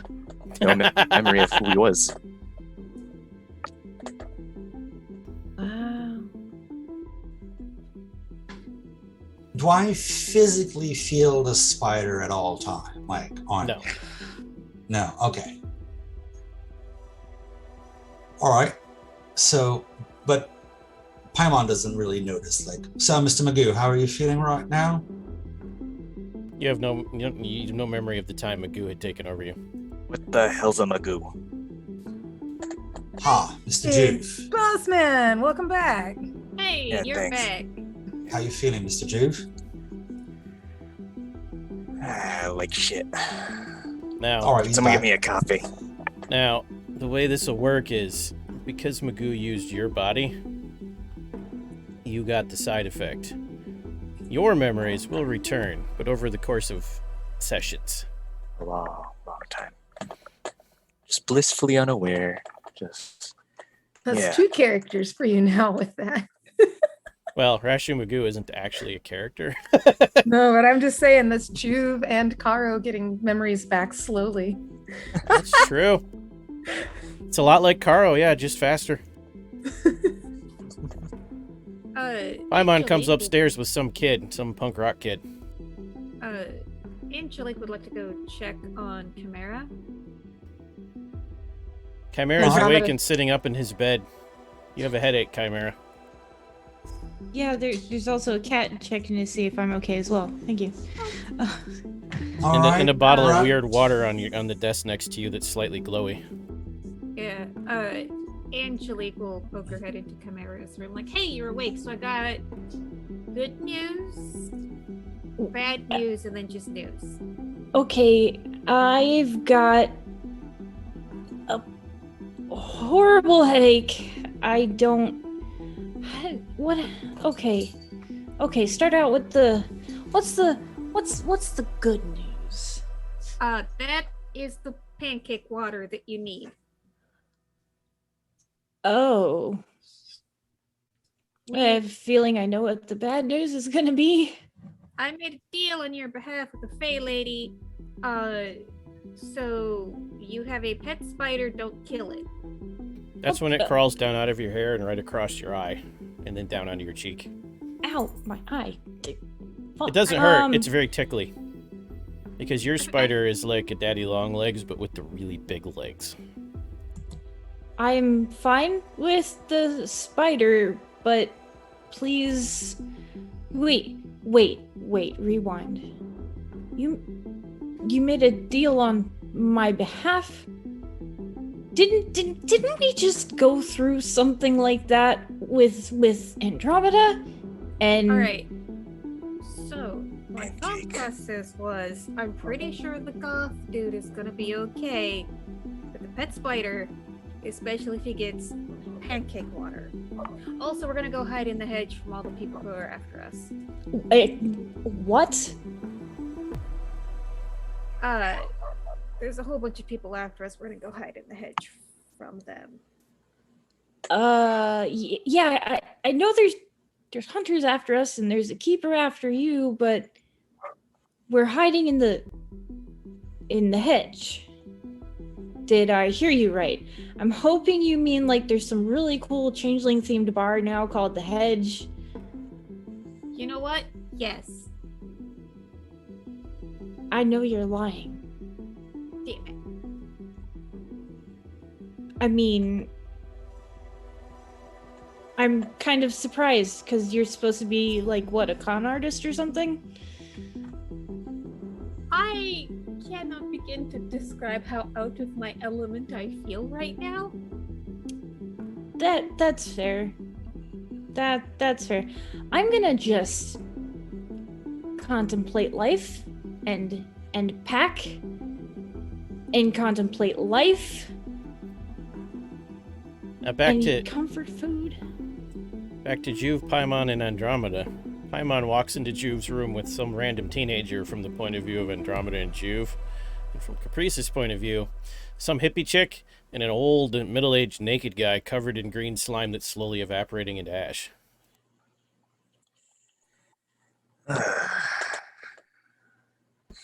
Wearing torn pants. Not completely naked, but mostly. Clothing, Mr. Juve, please. Clothing. What's that? Clothing, please. Yeah. Yeah, that's really gross. Are you like okay? Okay doesn't begin to describe it, yeah. Who the fuck are you? Oh, language, please, language. Yeah, This is he's Brat. like, okay. We'll be like, okay. I promise. Like, okay. This is Brat. She's one of us here at the Silver Chantry. Yeah, that's who the fuck I am. All right. All right. Bruh. Okay. So, At least you live up to your name. Alright. Playing a gig on like this weekend or something? all right. Warehouse? Please. All right. Let's get ready. Apparently, we are now going to be transitioning to the hedge. But what? Angelique, knowledge floods your mind because you made a deal. You really shouldn't go to the hedge. May will catch you at 20 seconds in the hedge. Yeah, so Angelique will just sort of like, she's like moving, like still trying to pack, and then she'll just stop. Aw, shit. Well, Alright, we can't go to the hedge. I'm sorry, what? wait, we just made a deal to go to the hedge, and now we can't go to the hedge. Alright, you can go to the hedge if you want, but then... No, it's not the point I'm trying to make, is that we just made a deal for some shit. Yes. You made a deal. What type of deal? What is this? So this very pretty Fey lady showed Okay. up. That's a bad start. Spiders. We That's a made a worse deal start. with her.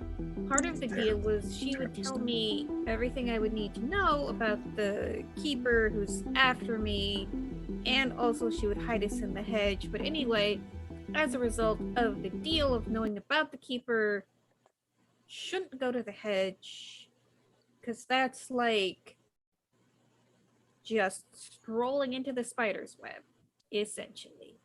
Okay. Now, what did we say we were gonna do in exchange? You've got a pet spider now, don't kill it.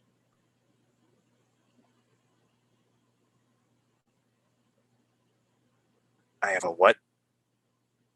Pet spider. You have a what? Okay, sit down. And Inspector Juve slaps his slimy hand on the bed next to him, or nearby seat. Yeah, sit down. What exactly did you say? What exactly did we agree to? So there are some spiders who are going to be following us around. We cannot harm them or cause them to come to harm. We just kind of got to let them be spiders. So if we...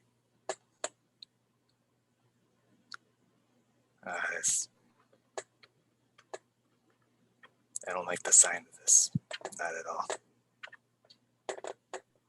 I'm just gonna say you technically agreed to it. You might not have completely been yourself, but something wearing your skin agreed to this deal. Would I, out of just complete and sheer randomness in the Andromeda fashion, because there's absolutely nothing influencing Andromeda at all in any of this, would I be able to use active mage sight on the spiders real quick? Sure. When you think about it, it crawls onto your hand like a good pet. Is there anything mega It looks at you weird? with its cute little front legs sticking in the air. Oh, like that cute little 3D animated one that is cute and it has the little baby voice. I love that thing. But does it do I get any mage style hinky vibes from this thing? Well, you don't have Prime anymore. What are your spheres, Juve? Shit. Can I please have my Prime back? Wasn't that a scene?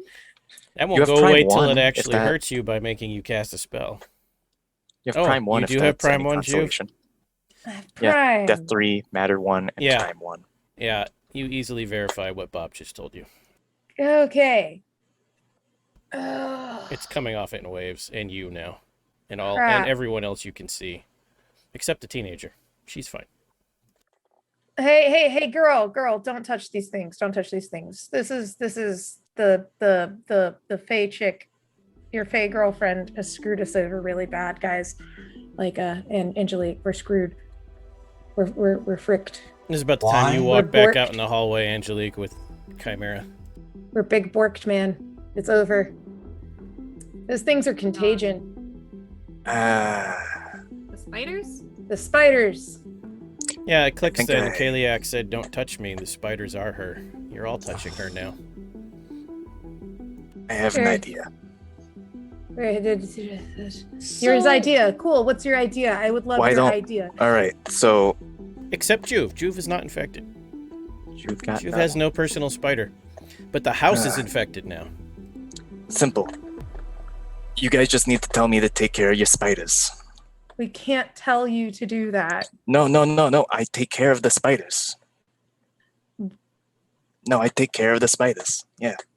I mean, I'm a fan of this. However, no. mob?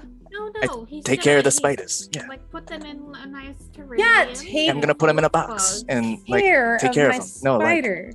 Yeah, you can No. take care of the spider. everything will be fine. Yeah. Let me So- take care of your spiders. Also, Bob when tells you, did- Andromeda, Uh-huh. doesn't matter. It's too late. They served their purpose. The rest was just to make you think the deal was different. It's called manipulation. You should try it sometime, kid.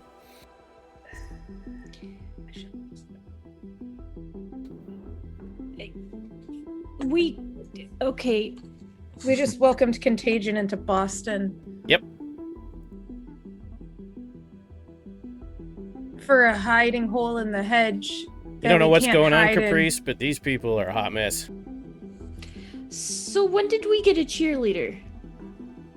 I'm not a cheerleader, and I'll beat your ass for saying that. So. All right. Oh, shit. She is one No, of the she went to Silver Warp Ladder. Tour last year, and she's All going right. to Burning Man this year. Someone else needs an ass beating. Got it. Making a list. Thank you. Appreciate that, everybody. I can see how you all welcome your guests. Very nice. Very nice. Don't you live here? Actually, Yes, by the way, this is my house. So that you just infected with a gnarly changeling spider or whatever.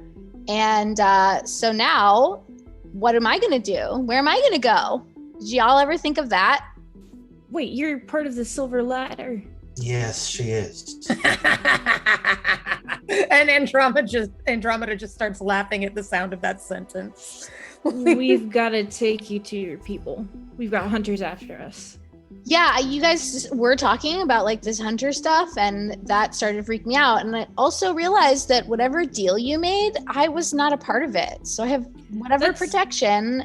I have got nothing, which sounds actually better for me now that Yeah, I hear there you all was no- talking Yeah. about it. So I think you got conned, if I'm right. 100%. Yeah, totally. Cool. All right. Who's the teenager? am- I'm sorry. Yeah, I'm okay. impressed now. Oh, When- Andromeda's Really like well feeling done. prickly. Andromeda just like was like, oh. Paimon is 100% ignoring everybody right now, and he's in his own head, and he's like, I wonder.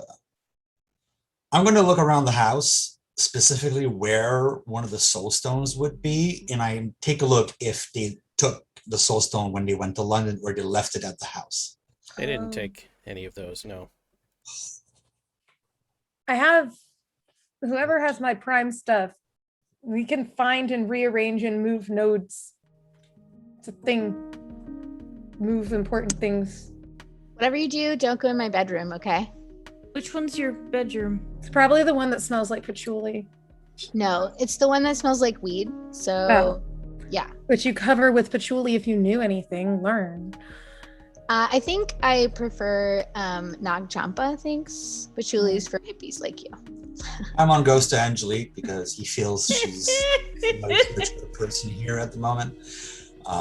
Angelique, Yeah? I need to take care of something. Please watch over everyone. Juve, this exchange between Andromeda and Caprice amuses you because you have Caprice's mage sight right now. By the vagaries of being able to pick the age of a character, Caprice has the same power level as Andromeda at half the age. That abuses you. The exact Wait, same. even The exact with my same Bob spheres. powers? Bob powers. Even with my Bob powers? No, your Bob powers are not part of Caprice. Caprice is a Forces and Prime Mage with the same dots as you. Oh my god. With 3 in each? How dare she? First of all. How would you do to get those dots? I was born. Natural talent. I like this one. Yeah, what's your name? I wasn't around when you were introduced. Oh, I'm Caprice, but like you can call me Brat. But what's your practice name? Shadow name is Brat. It's Brat. Rat. Yeah, but people call me Brat. Oh, okay. Well, that one's new for me. I've never come across. Well, anyway, I'm Jack, and my name that you can call me is Chimera. So Hi. yeah. You're the most cordial one here. Thank you for introducing yourself. I have my moments. He probably also keeps bunnies in his pockets too. You Well, wouldn't think so, if you- Caprice, because Jack looks like a Satan worshiper, because Yeah, Jack he's is a like- Satan worshiper. Marilyn Manson level. Yeah, like- but if I'm a punk, like Oh, yeah. street So you're urchin, people. right? I'm just like, oh, you and me, we're homies. I know the devil. It's cool. rock on. So I'm the hippie chick. I think is the one that probably puts me the most. Oh, and because of your level of streetwise, you can smell cop all over this old guy. Oh, right. Literally, that's the nimbus, is cop. Ew, the cop. I radiate. Ew, the old NCIS. detective. So basically, Brat starts inching away when starts getting a whiff and starts inching away from Juve. And it's just- Yeah, he's a corrupt cop. You're Not better. safe-ish. I haven't really figured it out. I mean, I guess so, but a cop's a cop. Yeah. Squints eyes hard. Yeah, I still haven't figured him out yet. Paimon. Does Juve have any of the pills that he stole from the hospital? In Oh, his yeah. pockets? All of them. Yeah. He takes out a pill and just pops it from his pocket. Oh my god. While Do you all of even this know is what going it on, is? He's yet to search my bag, so. So, Paimon, have you seen Loki yet? first episode. That's the only one that matters. They straight up have the Soul Stones in a drawer like they had the Infinity Stones in Loki. Just a pile of them. I would have the same reaction. Like, what the hell? Okay, no, I lock myself in a room. I lie down, and I astral project into my own soul. Okay, what are you after? Oh, yeah, we didn't clarify that either. The vision quest that Paimon sees in his soul is not actually Japanese, it's Korean. Because it's not a, words. Kitsune? Yeah, it's not a kitsune, it's the Korean version. I don't know what it is. I do, I have it in the notes. As everyone Googles Korean kitsune. Yeah, it's the first result. That's you'll literally get. what I'm doing. That's literally what three of us here were doing. Kumiho! That's it. Kumiho. Okay. All right. Cool. The tentacles did not merely come out of the butt, they came out of all orifices to make 7 tails. Nice. The key ones were actually the ones that popped out of its eyes and locked with yours. Oh. Ugh. Yep. So- Just another Cosmic horror example tales. of why you should not have eyes. That's exactly who I'm looking for within my own soul. He is still there. I approach and I say, Back already. We have a problem. You have a problem. We have a problem. If you say so. It's our soul. Oh no, I don't live in your soul. We just share this connection through the astral plane. Mm-hmm. I need you to clean this up if it's possible. The contagion? Yeah, no, I can't. What about the connection to the queen? No, you made that deal. I can't undo So- what you do to your own soul.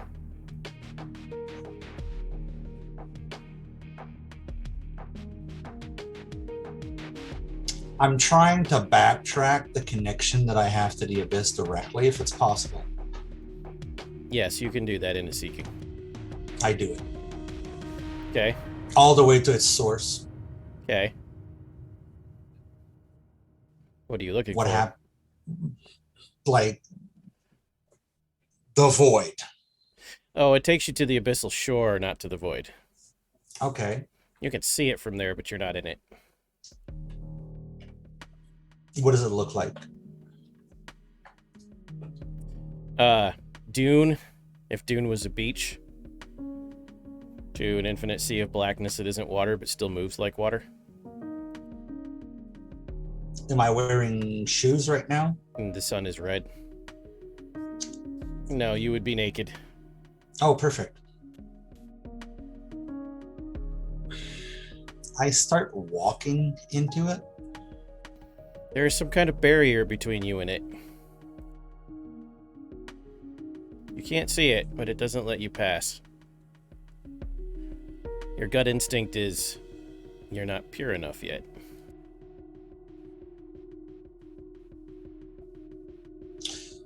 Within my own soul, I try to summon Zoth Amog.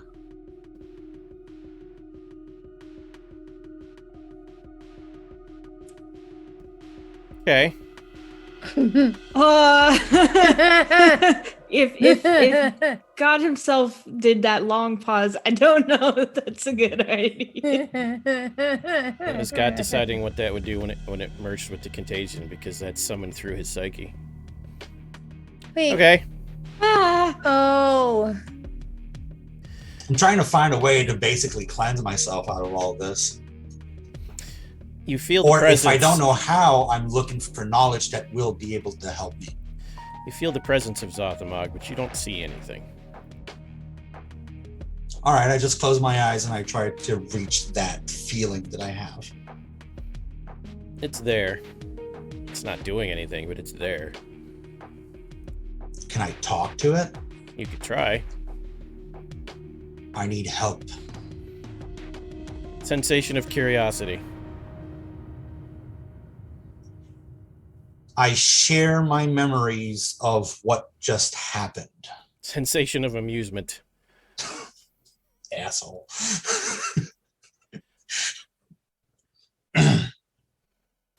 I share memories of me going deeper within the abyss and accepting it in exchange for being free of what recently happened. That's not how that works, is the sense you get. There aren't any words, but you can't So cross how does it fully work? into the abyss until you fall all the way to Klipothic. Oh, damn, okay. Yeah.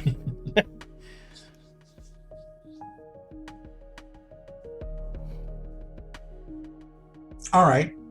And even then it wouldn't cleanse you. The contagion is beyond the abyss because it's from somewhere else. New knowledge enters your mind that the Silver Ladder wouldn't have taught you. Andromeda would know this, as the Mysterium know, that the abyss is literally a hole over something else.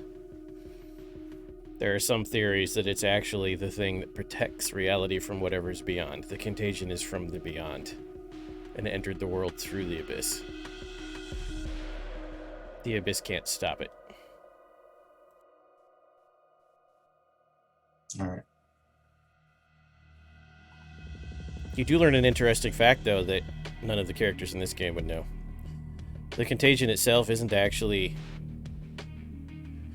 It's an offshoot of the thoughts of something that exists beyond the abyss. And those thoughts have their own sentience. So, like if you had a nightmare and your nightmares became real, only you were a Cthulhu god.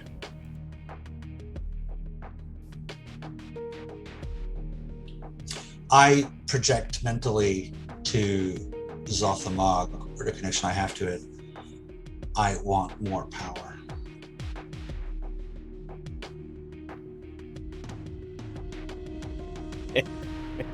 The contagion can give you that. How? Talk to it.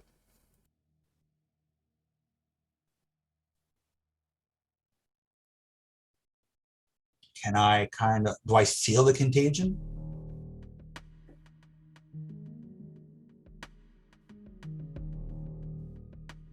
Oh, you're muted.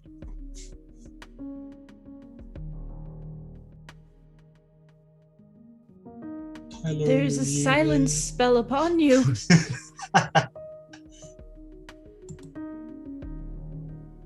Oh, I was muted. Yeah, any of you can sense it when meditating or when astrally projecting. I try to manifest it where I am right now. It comes through with the hiss of static like a really bad old-time radio signal. And a voice speaks, and it's a Midwestern accent with a really deep bass intonation, and it sounds like it's coming through an old-time radio speaker. Hiya, Paimon. Yes. I am the pirate signal, let me in. I'm Chuck, pleased to meet you, let me in. Chuck. Nothing fancy, I want to get to know you, let me in. I am the black signal. Let me in.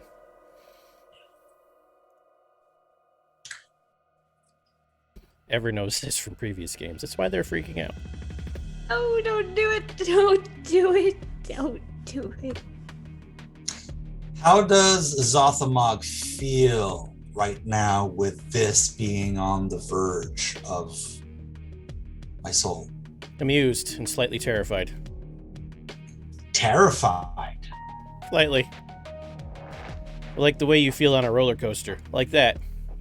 Especially if, like, you forget to buckle yourself in on said roller coaster. On purpose.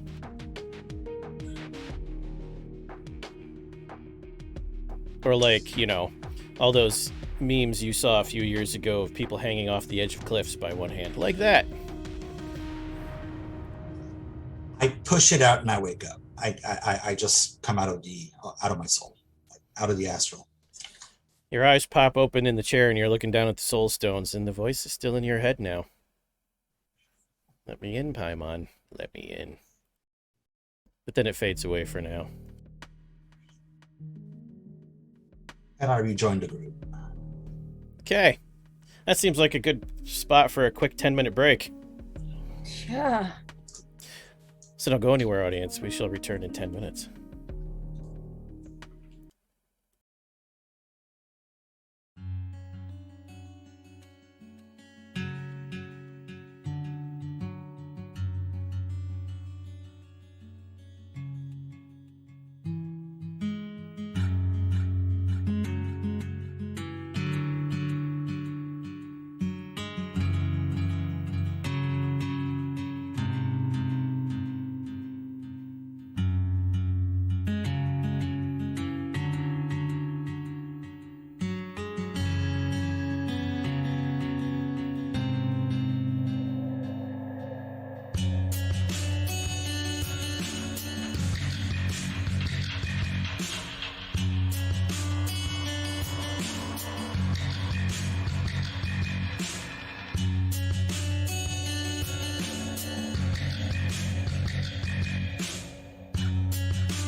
And we've returned after that dramatic scene.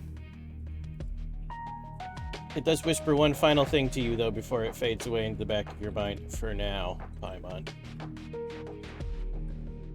That was a fascinating dream. What's your actual first name, sorry? Sorry? What's your character's actual first name? Ezra. Okay. That was a fascinating dream, Ezra. We see that you like to dream. Want to talk about dreams and dreamers? Sensory input gives the illusion of consciousness. You're all just dreams made of flesh. I used to be too. Now I'm flesh made of dream. Dream. You can too, Paimon. You can too. I just push it aside for the moment. And I rejoin the group.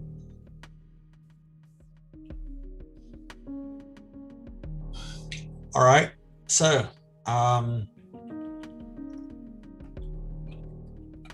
that military shit. Yes. All right. Any ideas?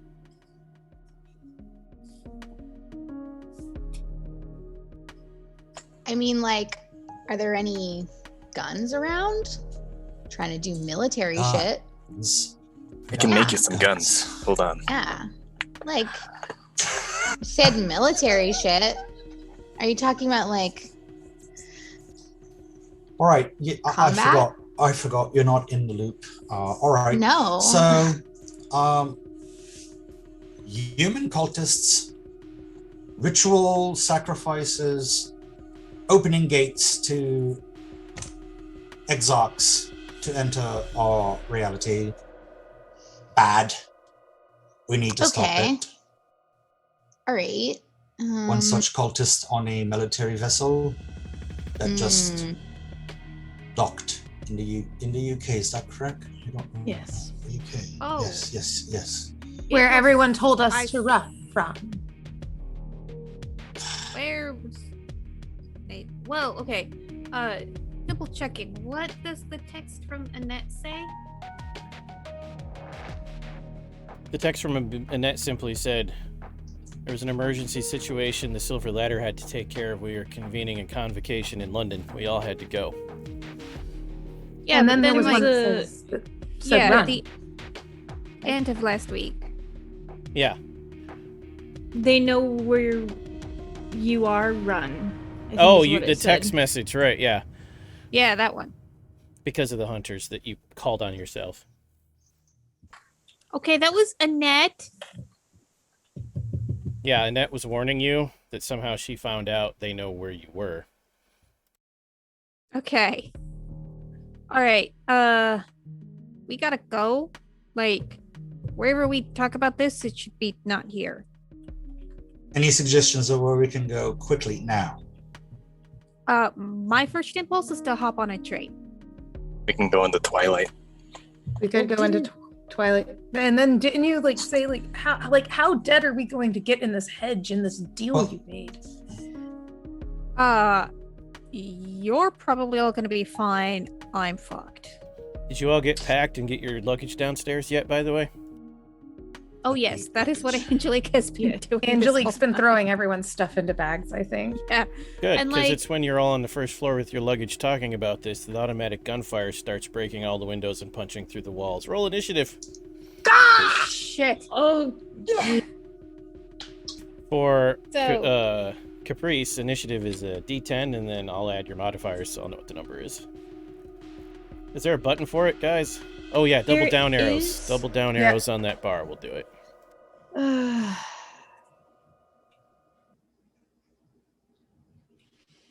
And then That's I get perfect. to see if I'm able to roll initiative. Yes, no. Oh yeah, Or does the crit fail count? that won't affect initiative because you can't Okay. crit fail initiative. Do I feel like I have control back on my normal arcane? Nope. Wait, no, it's been a scene though. It's been a scene. But you didn't have to use your magic yet. Yeah, I'm about Actually, to. I This will be tried. fun. No, we both tried. I tried to get into Mr. We June's both head. tried. And I tried to use fire for the spiders initially. She did. She did. Close enough. What? Gotta What give the was viewers that? what they want. Oh no. Viewers, give us our Arcanum back right now. What'd you get for initiative, Paimon? I got 14. What about Juve? Okay, fine. That would be a total 16. What Wow. arcanes do you have and how many dots?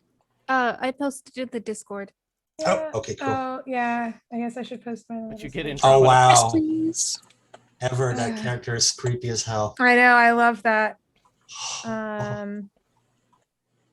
That's what you're dealing with. And then I've got a funny-ish picture to send you when I had the That's my favorite. I kind of want my spider changeling to meet your spider changeling. Dravida, what's your initiative? My initiative was 12. And Angelique. I just have lots of thoughts. 13. And Chimera. 10 total.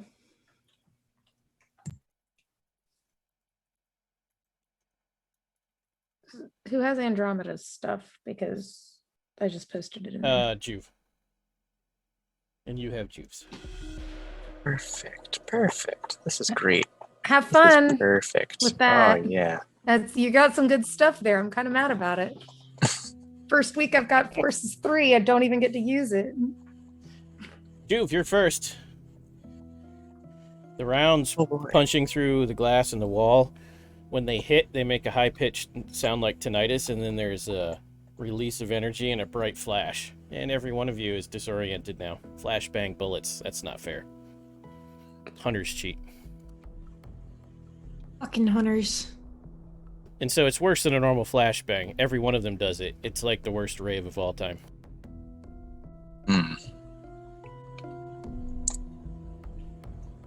Using forces, could I prevent the flashbangs?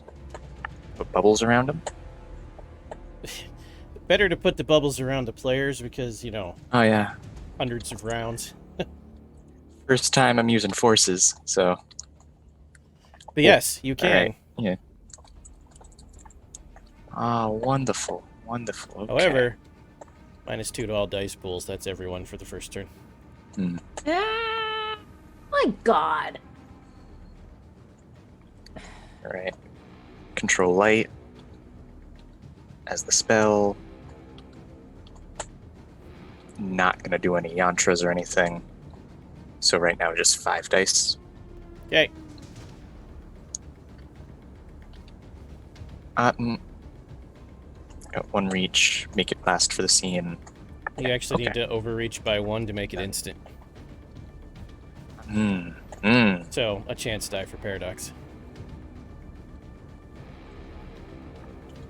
Or no, a single die, not a chance die. Sorry. Doesn't count as a chance. It's just 1 die. Oh boy.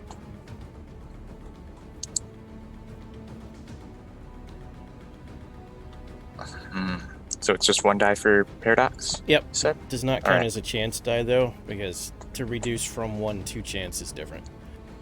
That's a 7. So you're good. Roll your 5 Alright. dice.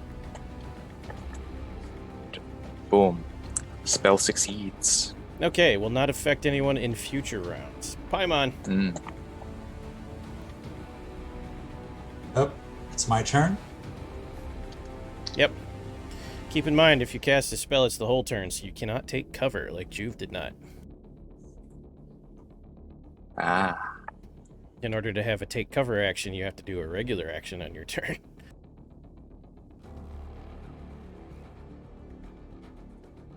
I can reflexively spend mana to activate shield, right? Correct. All right, so that's what I do. I But you reflexively spend mana. That is a trick you can do too, Caprice, is throw up a shield as part of your turn. Okay. So your shield then would be Fate? Or Fate of 3, yep. you're just real lucky and not getting hit. Do this. I'm casting a spell. This.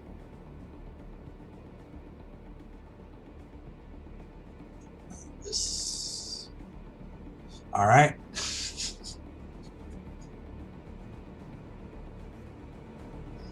Wow.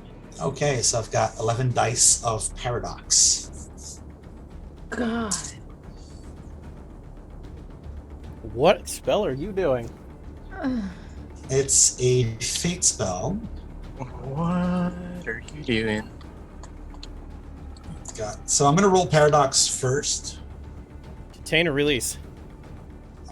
I'm befouling Release it. so release. Release it. And I got 10 successes. Holy crap. Right. So Some people are in deep, Wait. deep doo-doo. I have a question. for And the not GM. me. I have a question for the GM. How can I take that? Oh yeah, you can take How some can of I my take paradox. You need to roll a gnosis, Okay, I'm in the middle of rolling for the other thing too. it's which reflexive. is what I'm you going to can do it. as well. It's reflexive. I can do it reflexively. Okay. Cool, Yep. Cool. So I can control 2 of the 10 paradox. 2 of the 10 paradox I can like control and put wherever I want, or just take it in, which is what I do. I take 1 in because I have joining at 1, so I can just put 1 paradox within my pattern, Yes. and the other one I will just redistribute amongst any of the Task Force Valkyrie member as a tilt. And I'll do an arm rack to someone. The rest is up to the GM. What'd you get, Andromeda? Do these? I was. Oh, is it my turn in the thing? No, it's you're reflexively. Oh, I'm reflexively pulling up the PDF. Is what I'm reflexively doing. I'm reflexively absorbing. You are, but that's not why I started laughing. Crit fail on your attempt to contain that paradox, Paimon. Not just a fail, a botch. Oh, wow. Okay, that doesn't matter. So you get the arm rack tilt. Okay, You botched. 1 arm. No Andromeda. I'm taking the paradox. Give me. I need to try and find the thing that I do where I can absorb it as Roll a your ball no- M. Well, there's no paradox. There is if no the paradox. Oh, no. fails, crit, He was there are make- no paradox. He was making your roll to absorb the 2 points fail. Oh, that's fine. Oh. No problem. That means that the GM has to use the befouled thingy in the book, and nothing can affect me per se. So the arm rack goes to someone else other than me, unless you're vetoing the rules of the thingy. Oh, I am. Okay. Because they're paying cash for it. That's All right. true. So Andromeda, roll your gnosis as a dice pool. Oh no, Spank My Betty says they were trying to make it so you had no paradox. Oh, no paradox. Oh, So I okay. could have no paradox? No paradox for me? No tasty paradox that I could use later? Rude. Okay, no 10 points of paradox. See, we just don't believe that, Betty. That's all. It's just not You in have your been nature. I reverse was trying to be spanked. helpful, Trying to be helpful. but actually, it's the other way around. But it's Sometimes they fine. can be a merciful Betty. Sometimes, yeah. So that means you crit fail the attempt to roll paradox, so you get a willpower back. Oh wow. That's- Okay. That's nice. That's not bad. I get a willpower back. Boom. All right, disorder. All right, I'm just so I asking miss. Are there click sleeper this. witnesses? No. Or Task Force Valkyrie sleepers? No. Technically. No? Nope, I misclicked this. Let me do this one more time. There's an additional 2 dice here. All right, so I'm gonna roll for the spell. Is that good? Yep. All right, here we go. Whoops, nope, wrong button. 3 successes, 8, 8, and 9 for the spell. So the spell triggers. So, all right, this is what happens. It affects 15 people. How many Task Force Valkyrie member are there?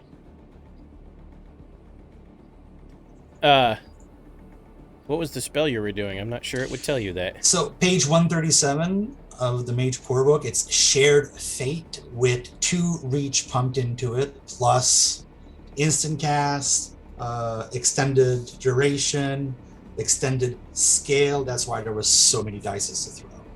So what it does is the subject is not linked to the mage or any other specific subject. Instead, she suffers any damage, tilt, or unwanted condition she inflicts regardless of whom she arms. So that means whoever they arm, whatever they do, they suffer it back.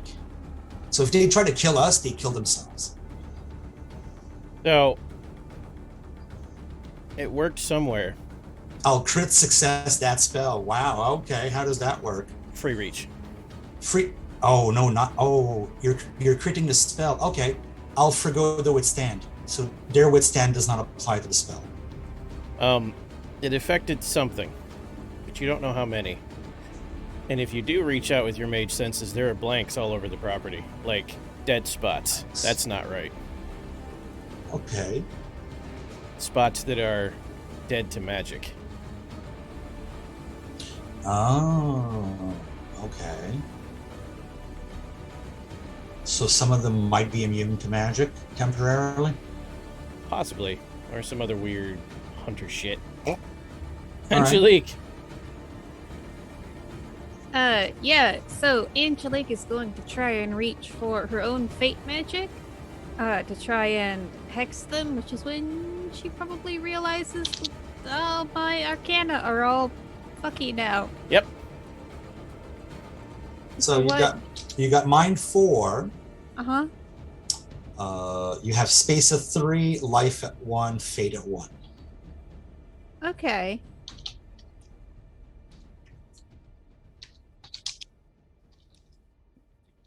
Mind 4. I would like to impose illusions on our adversaries so that pretty much turn their perception of the house into this twisty maze so that they can't forfeit find us. Right, but you just said you had mind 4, yes? Yep. That is called hallucination. So yeah, yes. You can do that. That is what I would like to do. Okay. Game Master is laughing. That's never good. Not at that. At Bob. We'll make it easy for you. What reaches do you want? Oh, quick casting and cast it on as many people as possible. So give me 2 paradox rolls. Tell me if you're containing or releasing. 2 dice for a paradox roll. I am releasing. Okay. As soon as you're done, make a wisdom roll with 3 dice. For intentionally harming the world. Alright. 2 points of paradox. I'm getting tagged as Caprice, but okay. You're getting what? Astral is tagging me as Caprice. Huh. Oh. The roller worked because it says your name on the dice roll. Huh. Weird. Yeah. Paradox happened, so yes, you release paradox into the environment. And then make a wisdom roll, which is 3 dice at your current level. Ouch. Because you're intentionally harming the planet.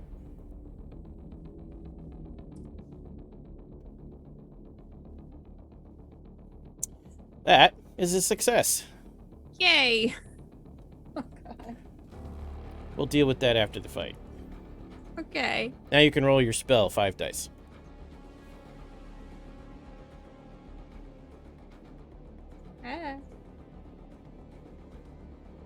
Chrome is not behaving. Alright, 5 dice.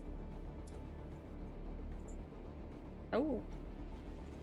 Yay, 2 10s. Go me. The spell works. Except on those Actually, you weird can dead re-roll. zones. You can the 10s explode, so if you get 5, you get a crit.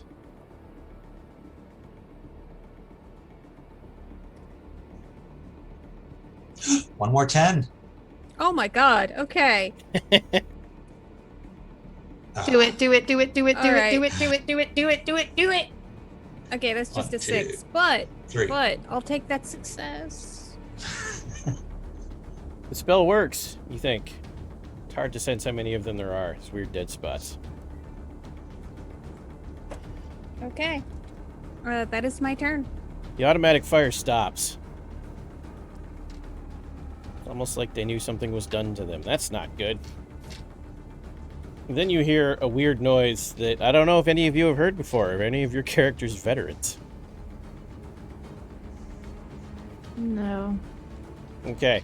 It's a weird pop noise with a hollow background sound to it. And a slight whistling. Oh!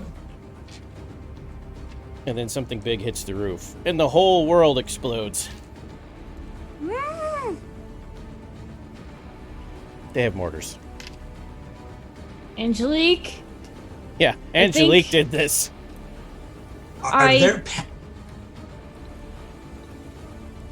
Is there a panic room in this house? Yes, there is. Panic room time. You want to know where the panic room is? Yes. It's in the tower. And on what? The tower's gone. There is a secret path to the tower from underneath the house. So if you evacuated the house, you'd take the ground tunnel to the tower's panic room, which is not here. I think we should call on your hedge fund.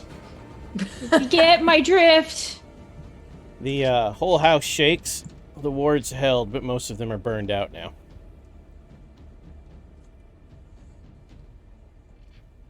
And there's breaking glass sounds from upstairs. Andromeda. Hi. Yeah, so with my new fancy shiny Death 3, I'm going to use, what the heck was the name of this spell? The spell's called, actually, GM, please say yes to this, but, am I able to look out a window, like, near towards them to see, like, the dark figures standing out in the night with the guns? Just please say yes. All right, I'm back. It's all right. It's all right. Some of them are there. Some of them enough, like a number. Like, could I have a number maybe of how many I might be able to have eyeballs on? For that, you'd need to roll Wits plus Composure. Difficulty 8. Sure. Composure. Wits plus Composure? Yeah. Yep. Difficulty 8. Yep. Do I have anything fancy? I have Trained Observer at 1. That makes it 9 again, correct? Yep. Cool. I have a success! At least just the one success? Just the one. I think I hit that. Wait. Trained Observer, that was 9 again. Yeah, okay. Yeah. I did that. That's right. You can make out 3 or 4. Cool. All right. I would like to use shadow crafting. Yeah. So, and I have a dice pool of 7 with no paradox roll on that.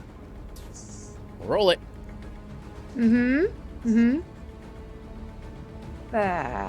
Yeah. So I guess I just do it like this: 7, and then I'll reroll if I do. So that's a success. That's enough. What are you doing with the shadow crafting? Cool. So because I set that so it would hit up to 15. Okay.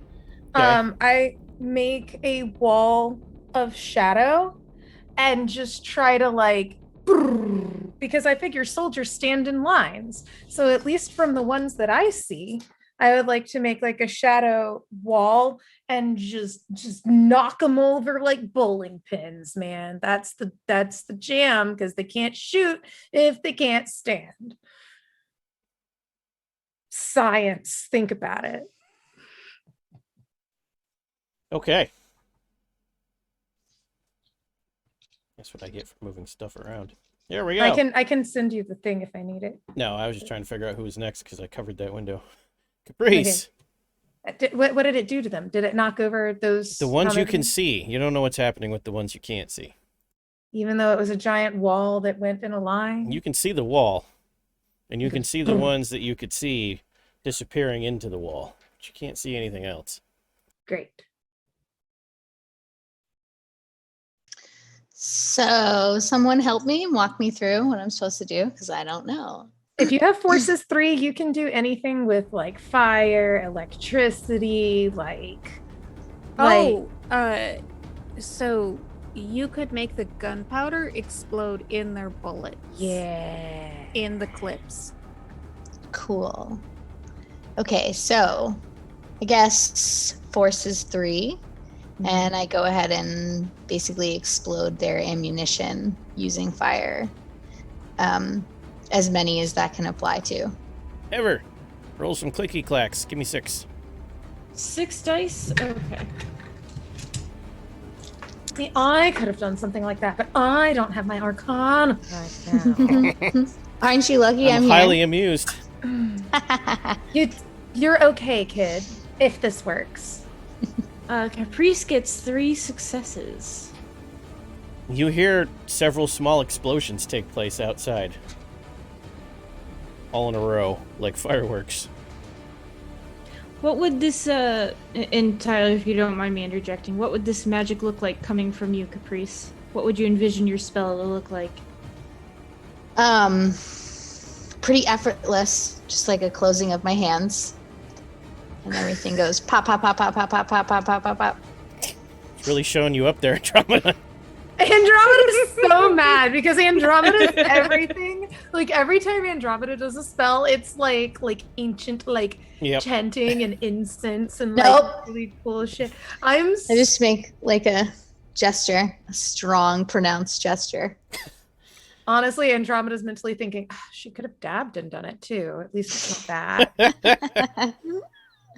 There's a row of pops like fireworks, and then a slight pause, and then a very loud explosion. Followed by like a whole series of what would be big fireworks normally. That was the mortar. And all the ammo connected to it. Saved you. Chimera!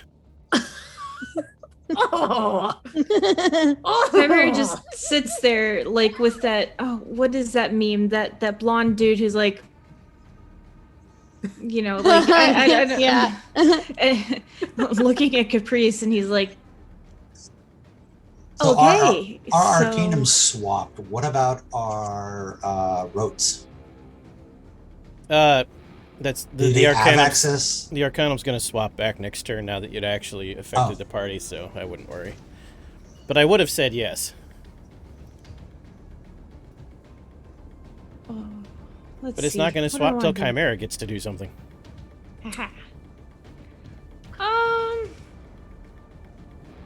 Wonder if I could do anything to them with Spirit 3. You have life, right? I have one dot in life. That's enough for peripheral mage sense to be active. You don't sense any life signs, inside or outside, except one. At the edge of your periphery. That's weird. Then that's the one I'm gonna go for. I would like to use my...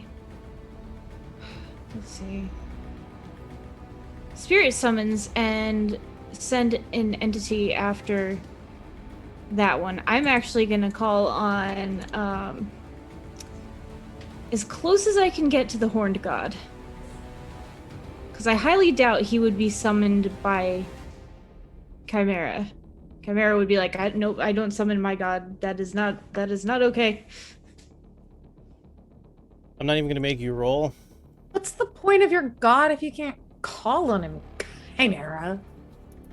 Well, look, okay, that's done through prayers. I don't summon. Do you know what happens when you summon powerful entities that could squash you like a bug? I wonder what could happen if you summon powerful entities that could squash you like a bug. Well, they squash you like a fucking bug. Well, it's worked fine so far.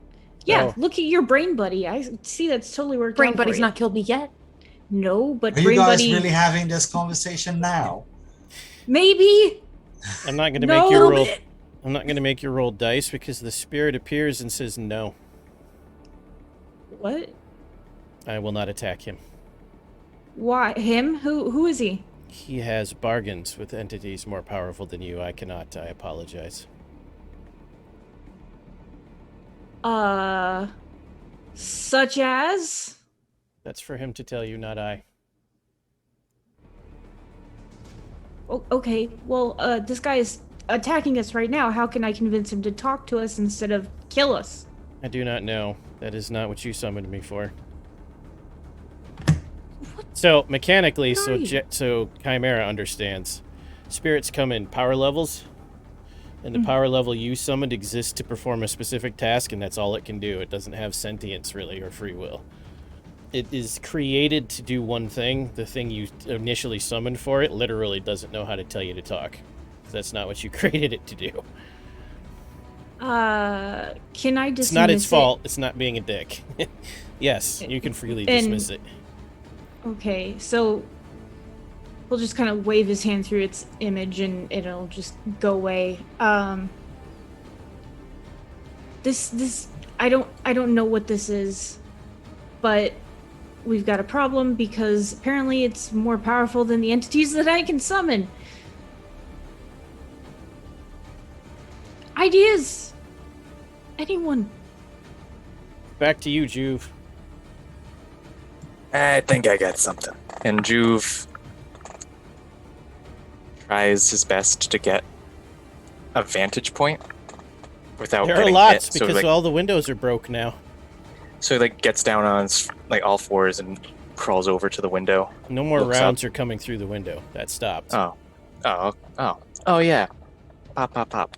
All right. Juve walks over to the window. How many of them are visible? It's pitch black, which is weird because it's not actually nighttime like you all assumed. It's Juve just looks back mid-afternoon. over his shoulder and just Your spears have returned, by the way, to normal. Yeah. Okay. All right. I think you're muted, Andromeda. Oh, I was just like, our spears are back? That was like me just reacting as Mare. Back. I picture a little mare goblin hoarding these spheres that have different things written on them in permanent marker. My property of Mare. Give them back. Oh, hello, Tremere. Yeah. So what Juve does right now is just draw his revolver. Okay. Start to take cover. Do you report to the group what's happening? Like, no one's shooting at us and I can't see shit because there's magical darkness?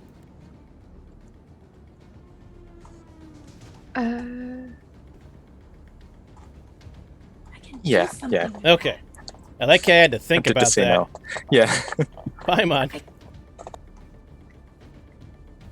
My turn? Correct.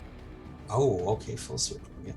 All right, so basically what Paimon's doing is he's casting and he's putting his hand on a wall. And he just turns it and he goes, "Get ready to jump." What are you casting at? Because remember, Juve just told you no one's firing back and there's magical darkness. It's very quiet and still now. There's no gunfire, there's no noise except you. All right. Still, the point is to get the hell out of here, right? So he's going to cast co-location. But what he's doing is that he's concentrating it as a two-dimensional plane, so it's going to create a portal instead of co-locating space within one space. Okay, so the first thing is I'm going to roll my Gnosis of 3. And I got 1 success. I'm going to roll next Paradox, which is 7 dice of Paradox. 1 success. So actually I can control that 1.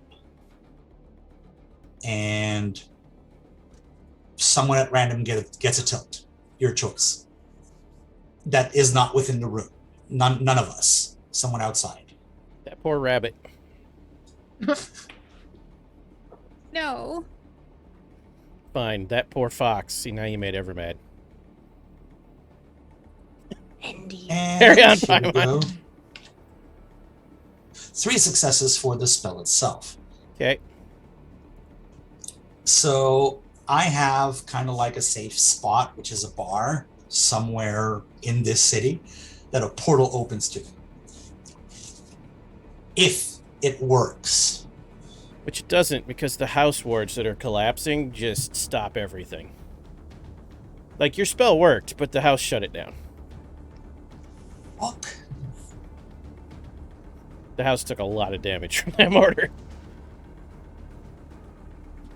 I think you're We're muted. in deep shit. Oh, no, there you go. We're in deep shit. You feel like it would have worked outside, though. Angelique. All right. So there's nobody shooting at us? The only thing you can hear now is the pleasant breeze outside. Just magical darkness preventing you from seeing. Might be the house. Might be the house doing that. Yeah, I will try and commune with the house. House, what's going on? How are you going to try to talk to the house? I'm gonna, like, touch a wall and just think that really loudly. You get the reaction of a heavily damaged animal would give you. So it's not coherent. Okay. Just pain bleats. Angelique is going to interpret that as being very, very bad. So she's going to turn back to her other mage friends and like, all right, guys, hedge, yes, no? Your brain again tells you that's the worst possible idea right now. Okay, never mind. That is the greater evil. But your buddy said we'll be fine, right? I'm going to hold my action until I get a better idea of exactly what's going on. The hunters do nothing. Andromeda. So You can you said dispel that the darkness. Huh? You can dispel the darkness. That's the force I can. mage, yeah. That's what that was the plan. Yeah, I would like to use the control light forces too to dispel the darkness. I accidentally closed out of my I won't make you roll for that. The 'Kay. darkness fades away. boom. The lawn is littered with overturned, like 3 or 4 overturned SUVs. Metal debris everywhere. And broken androids. Androids? 15 or 20 of them. And in the Out far of back, curiosity, what are these? and at the What are edge they? of the property, I'll send you a picture in Discord in a minute. At the 'Kay. edge of the property is another black SUV with the driver's side door open and a gentleman standing there in a black trench coat looking at you with his hands folded in front of him. As played by Chiwetel Ejiofor, which is the villain from Serenity. Ooh, I love him. Of course you do. Of course I do. And he actually makes eye contact with you, Andromeda, and smiles and gives you that well done head nod.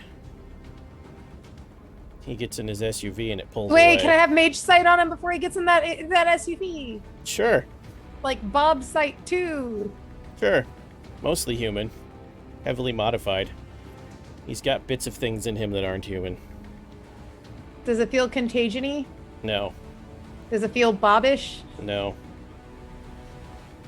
Also, he's got swords crossed across his back like he's Blade or some shit. They radiate with prime magic like it's blinding. Also, so do all 4 of his guns and both knives that are in his boots. Uriel? Dude, wait. Hold on, wait. Like, would it be weird for... Oh, it probably would be. I don't know why I'm asking.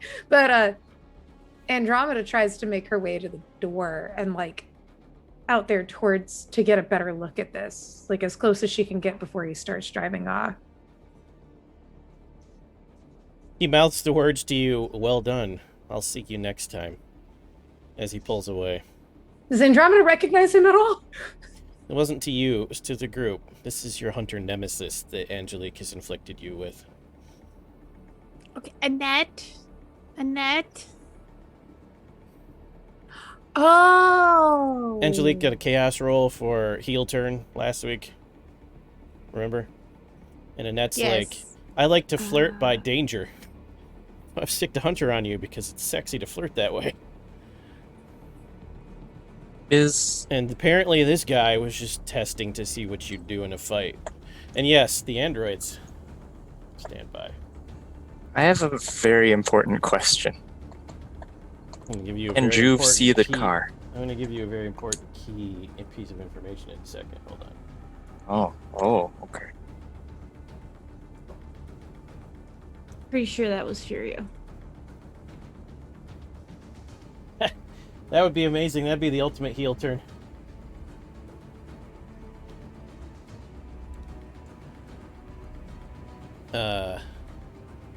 Put it in the Discord. That's the android, without the smiley face. Oh. I know what that's from. And that's the other key piece of information is all of the vehicles, all of the androids, and the SUV that's leaving all have the same symbol stamped on them. Oh no!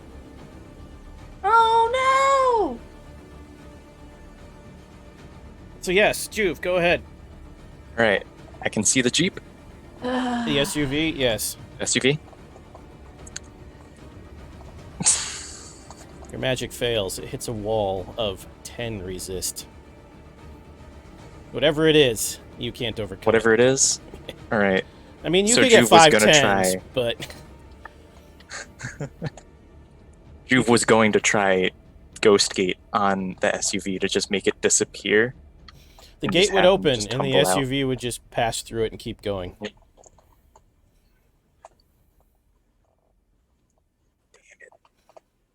And the resist didn't come from the Jeep, it came from the driver.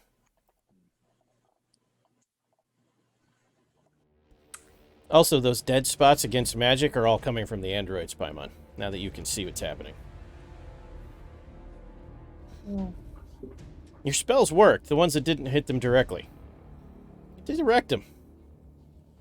But targeting them directly, they're like dead zones. If this was an Ascension game, they're the Technocracy and they have built-in counter magic. Yeah. And yeah, anyone who knows our game world, Dwayne and I, that's the Irachi symbol, the most powerful corporation that exists on the planet. I was gonna say this game is very secret world-like. This is.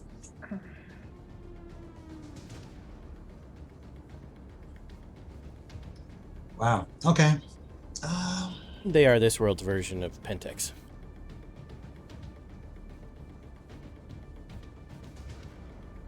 So, are we out of rounds?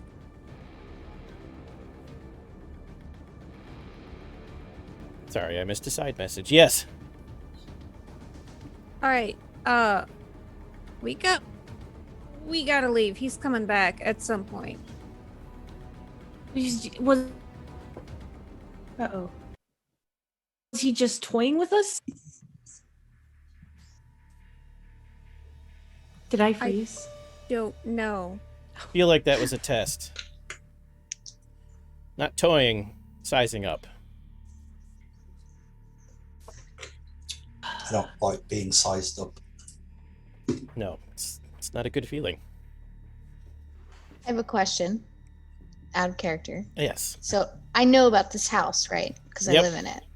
So would I know something like a safe passage away from it that's concealed or protected? You would, in fact, know that the tunnels that would go to the tower, if it were here, also go to the parking garage where all the spare vehicles are kept that the party was told last week didn't exist. But does exist. Yeah, totally, yes. You know where the keys are, too. Okay. All right. So I have an idea. Do you guys know like those tunnels or whatever that go to the tower? Yes, tower's gone. I thought that maybe because we hadn't gone there yet. So, but they also lead somewhere else. They lead out to the parking lot where there's a bunch of cars. And guess what? I pick You're up. right. I You're open right. a drawer. I open a drawer that's somewhere near me, and I just take out a set of keys. I Yep. have some keys. They're keys for Audi, Jingling. too. Like, they're fancy keys. It's a BMW Damn. set and an Audi set and a Cougar set. So, I mean, we can like maybe each take a car or get in a couple of cars. I say we ride together, at least a few of us, because that might be safer. What do y'all think? Yeah, they hit yeah. one car and we're all dead. Yeah, no, we're splitting up. Well, Yeah, yeah, maybe I- like 3 or 4. think Chimera and I should ride together. Yeah, that would be great, considering the last time and the swords and whatnot, and it's a long story. Oh, by the way, Juve, we found your storage unit. That's You what? really cool. Yeah. Got some nice stuff, man. So, are we going, or are we going to talk about a storage unit? Oh, yeah, we can talk Let's about go, storage let's units. go. Oh, no, I'll give you the keys to it. It's a great place. Cool. All right. Well, here's some keys, everybody. Take a key, take a key, take a key. I'm driving the fastest car, and I'll be going with myself because I don't know any of you, and I'm a child. Yeah, none of you I have recognize the key she picks up. Like, you've never seen the key like that before. I do have a serious question, and I don't want it to come off as offensive. Are you old enough to drive? Yes, I am. I have my permit. I mean, it's fine. Who's gonna stop me? Who's gonna stop me? Come on. I'll just. Fair. Okay. I need you to know. The one rule is you only ever break one law at a time. So no speeding. Obey all traffic laws. Okay? All right, I can do that. Okay. I can do that. So we're clear. Yeah. I mean, that sounds fair. I can do that. Carry on. I'm a big fan of be gay do crimes, but I don't think that applies. Sure. Yes, just one law at a time. Okay. I think I can. So we need to leave, right? This blackness is gone. Like, let's do it. Andromeda will go with Juve, whichever one wants to drive. Okay, yeah, yeah. Juve would drive. Andromeda And has a lot of questions for you. Yeah, Andromeda's just like, bro, we gotta talk. Andromeda, Yeah. on your way out, you pass a desk with a drawer slightly open. You don't know what the fuck's in it, but you really want it. Like, I want to look at it. I go to look what's at it. the real best cheeseburger you ever had? quick. Oh God. I've had one that had like. Oh God, this is the most southern thing in my life. It's like got like pimento cheese and like onion rings and like yeah. So just imagine something like in that vein. Is that a good memory? Good memory. Yeah, you haven't eaten in a week, and it's right there in that drawer. There's a cheeseburger. But that's the sensation you feel. Okay, God. All right, I thought I was picking up a cheeseburger out of a drawer, and I'm That'd just be like, amazing. Andromeda drawer that proceeds just to eat a soul stone. That's what's in there, yes. yeah. So I go over to the drawer. 5 stones, but you only care about the one in the back. The one that's crimson red, whatever kind of crystal that is. Could I not take all of them anyway? Sure. But the one in the I back take all is of the one you care about. Well, I want the one in the back, but I take all of them anyway. Okay. So, out of character, be careful with soul stones because they're literally part of souls of mages.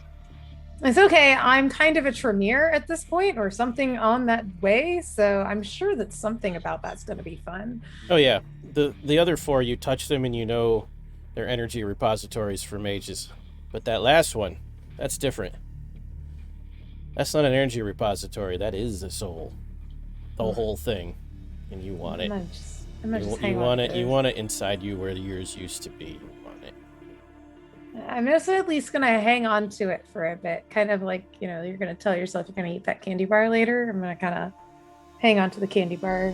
Oh, Bob's like, oh yeah, you should put that in there. Let's hang on to it. It'll Let's help not you with be the hasty. contagion. Will it fix the contagion? No, Will it help the contagion or help me? you. How? So you can better fight its side effects if you have a soul.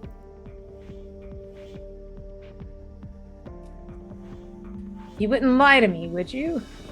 Probably, but not this time. Mm-hmm.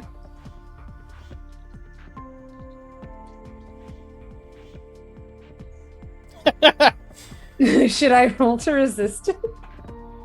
Sure, let's see what Betty does to this roll. Oh God. Roll your willpower. So it's just what my willpower is? That's a dice pool. Alright. It's gonna be 4. Oh, that's a good willpower. Success. Yeah, so 8 and above, that's 3 successes. Oh yeah, it is. Yeah, it is. Mm-hmm. It means you succeeded on the willpower roll. Doesn't mean you don't, it doesn't mean it changes anything. You still really want it. You just don't do something worse. What do you mean worse? What could be worse? Who knows what it would have been? Mm. I would have just like that would have been a fail. Like, I think I'm just gonna hang on to it for the second. Okay. I'm not touching any of the soul stones. It's good because Andromeda's holding them all and looking at you like she's Gollum and you're Bilbo. Okay. You make your way to the garage. Is there anything any of you want to do with the androids or equipment before you leave?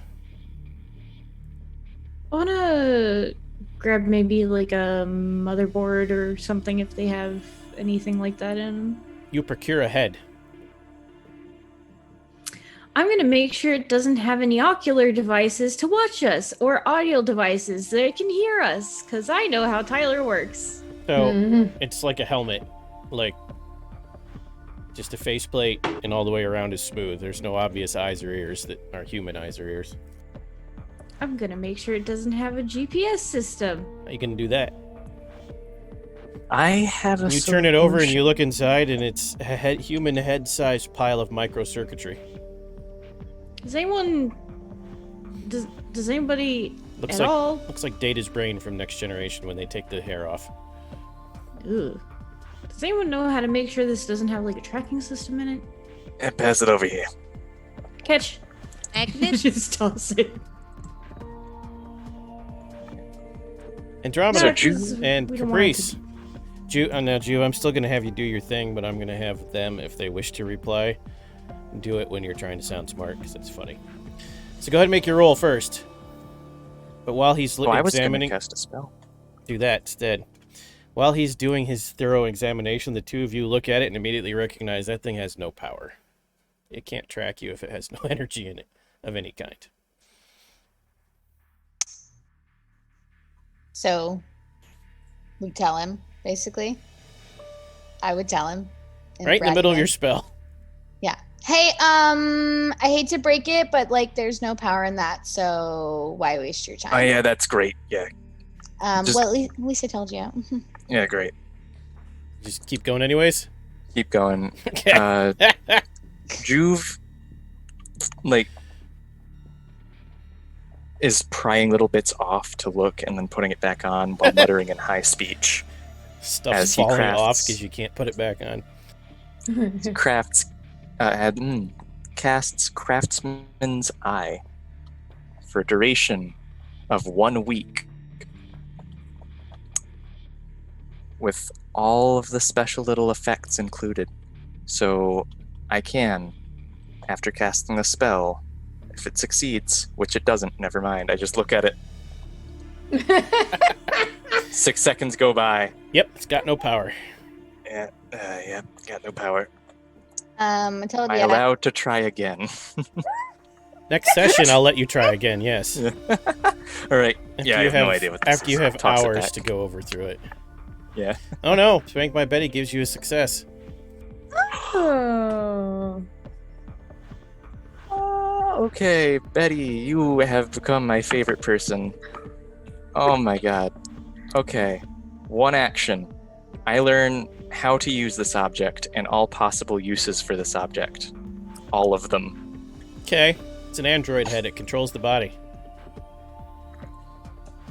Is there any other possible use this has? Can I plug it into my computer and use it as a microphone?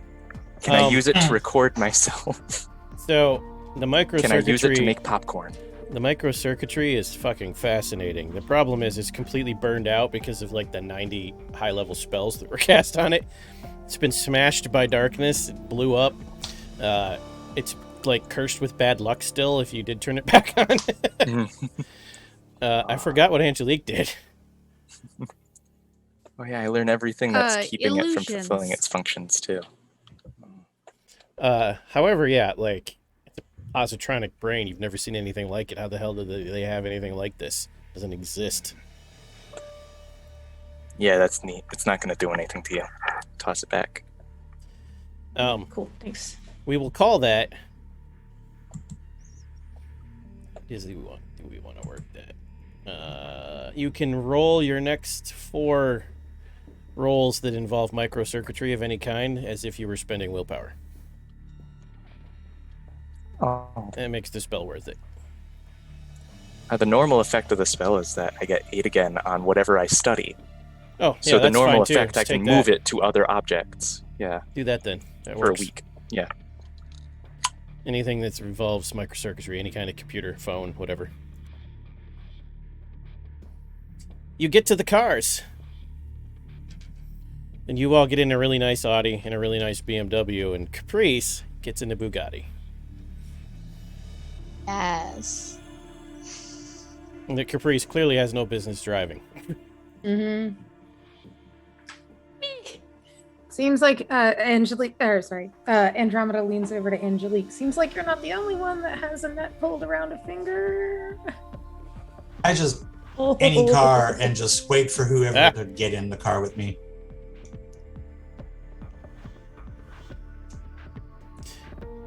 So Andromeda and Juve. That leaves 3 of you. Where do you want to ride, Chimera, Angelique? Paimon's in the BMW, and Juve is driving the Audi, if that matters. We'll take the Chimera Audi. is riding with Angelique because let's the take swords. Let's take the Audi with you. And Juve isn't necessarily driving, but that's the one he gets in. You guys decide who drives. Oh no, yeah, Juve is getting in the driver's seat. Oh, On virtue of Craftsman's Eye, I get 8 again to any rolls that need to be made. Just, True. Oh, damn. yeah. I know exactly how this car works and every function of it the moment I sit down. Totally happy to let someone else drive. Which is good, because it's a stick shift. I'm used to driving, but if you want to, that's totally fine. Stick shift, by the way, means if you don't have at least 1 dot in drive, you don't know, you're going to break this car. oh wow. I could still drive, but I don't want to. So That was mostly for Paimon and Angelique, because I don't know if those 2 have drive. Oh, I have drive now. Okay. Was Because that one of the things that you got from? No, I cast a spell 2 minutes ago, and it's gain skill. I can give myself any skill I want. And it was drive.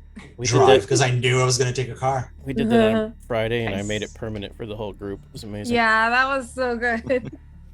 So, Caprice, what's your send-off as you pull away in a $500,000 car? Catch you later, $1 million bitches. car. Catch you later, bitches. Bye. Where did the rest of you go? I'm in the BMW, so if no one's with me, I'm kicking it too. Well, I mean, what's your destination? They just follow me. Okay. I don't tell them. They just follow Okay. me. That's follow. that's the mood. Just follow me. That's the mood. We're I love it. following the Bugatti. You're following Mhm. the Bugatti in the sense that the Bugatti is rapidly pulling away, but you can still see it on the horizon. hmm They told me I promised not to speed, so I just peeled out, but didn't go super fast. Oh my god. And that is where we pause this session.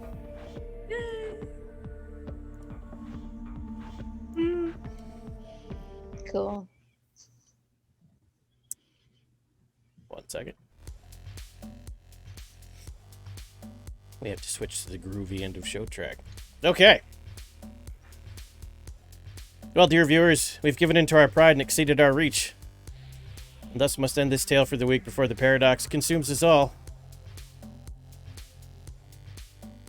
We will return next week to drag the secrets of the Supernal into the light and take their power for our own. We thank you for daring to follow us into the dark as we chased our obsessions and hope you'll join us again next time. If you'd be so kind as to follow on Twitch if you have not, as well as subscribing on YouTube, we would be indebted. Special thanks tonight to our patrons and Twitch subscribers. You help make our quality better, our cosplay sharper, and help us feed all our cats and dogs, and there are many. Special thanks also to all of our donators. You are the best. Especially you with your endless crit fails and successes, Spank My Betty. Thanks also to Astral Tabletop, which we use for our virtual gaming space, to Nate Mid for our custom Astral sheets, and to Ghost Stories Incorporated, Miyu, and Darren Curtis Music for some of the awesome tunes gracing our ears in this tale. And now, let us tell you about a different friend of the show. Tabletop Titties is a queer and feminist TTRPG podcast and streaming group run entirely by people of marginalized genders. Their second season of their D&D show, Into the Revelia, follows our heroes from Season 1 as they take on the Heckna Carnival module from Hit Point Press every Tuesday at 7 p.m. Pacific, so very shortly, and in edited podcast form every Friday. Their second show, Titties by Night, is a Vampire the Masquerade V5 show starring a coterie of supernatural investigators as they solve mysteries in Victorian London. Catch all the vampiric action Wednesdays at 8:30 Pacific on Twitch and in podcast form on Saturdays. For more information, visit tabletoptitties.com, and remember, every time we say titties, it's with double D's. Special note to the audience regarding the Vorpal Charity Month for Love Your Rebellion. If you want to participate in any audience-related milestones that have been passed, such as voting for events or participating in the video gaming stuff, make sure you join our Discord at the link you're about to see, so you can. Everything will be pulled from there. And one more time, Awakened Seekers, tell the viewers who you are and in what supernal realms they can find you between now and next week. And when it gets to you, Angela, go ahead and plug or Love Your Rebellion again for everyone who may not have heard it at the beginning. Hello, my name is Rachel. You can find me, Stolen Fires, pretty much everywhere. And I will be on Onyx Path on Thursday running Changeling the Dreaming. Then I'm going to be back here on Friday running a Blue Rose charity one-shot. It's called Poisoner's Lament. Blue Rose is amazing. It's a role-playing game of romantic fantasy. It is super queer, super fun, and I'm looking forward to running it. And then I will be running another game on Sundays, Starlight and Smoke, Vampire Sabbat. It's their creation rights, finally! Hooray! That's what I'm up to. Up to no good is what you're up to. Always. Hey everybody! It's true. Hey everybody, I've enjoyed playing Chimera, aka Jack, for you, and you can find me all over the internet as Changeling Ever, because I'm Ever. My pronouns are they, them.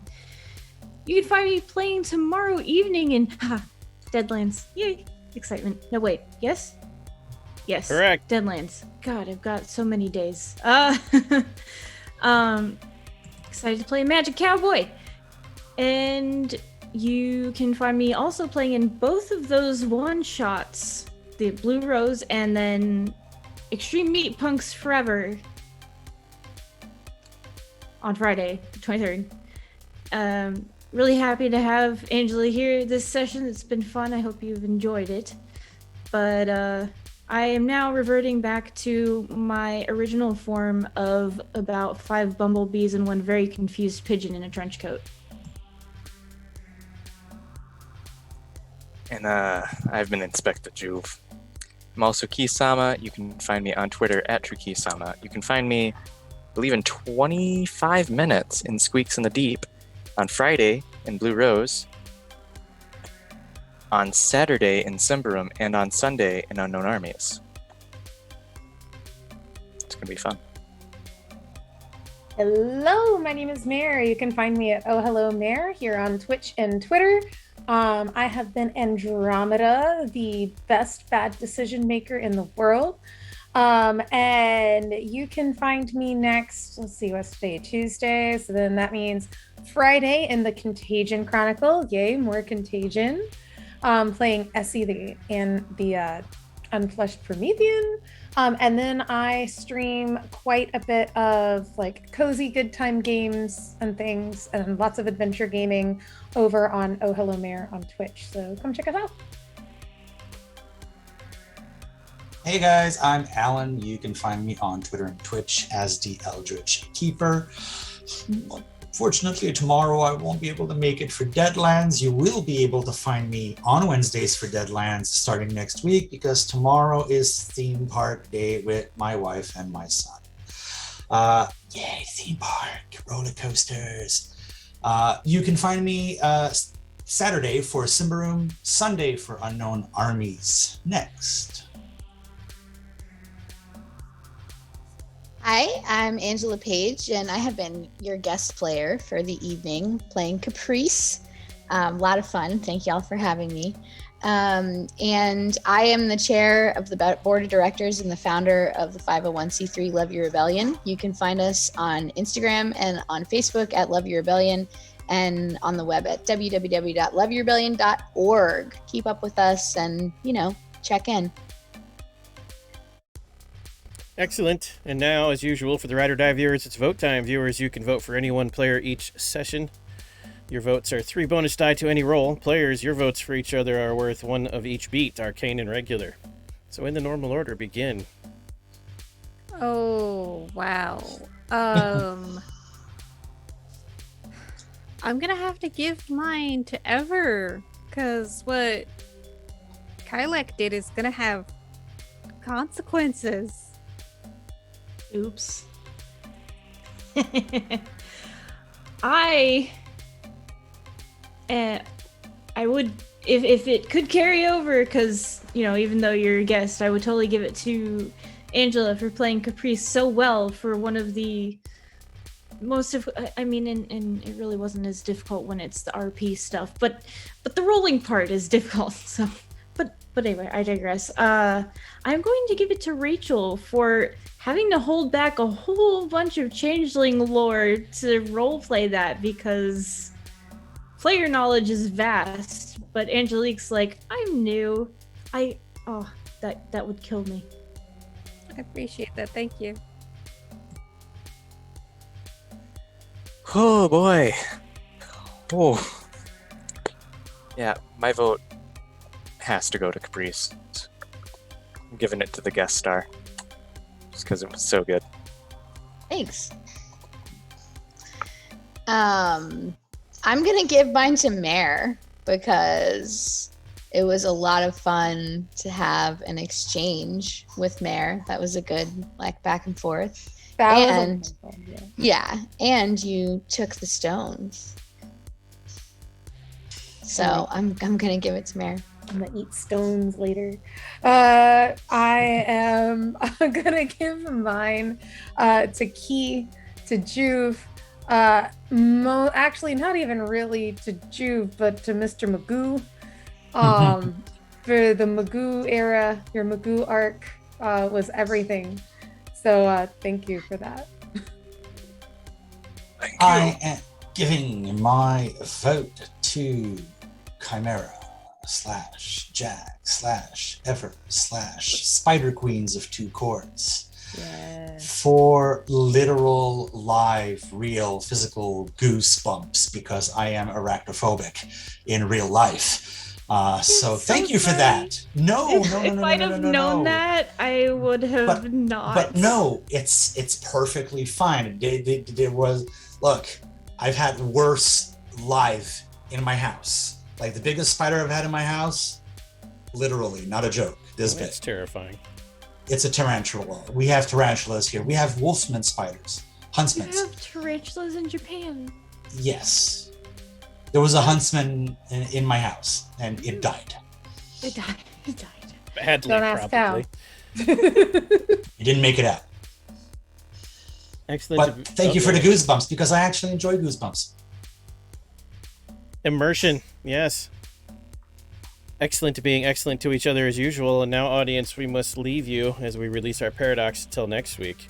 But for now, we're going to go raid McStabber Studios, and then later on you can go catch our people playing Pugmire on the Onyx Path Twitch. So until next week, good night.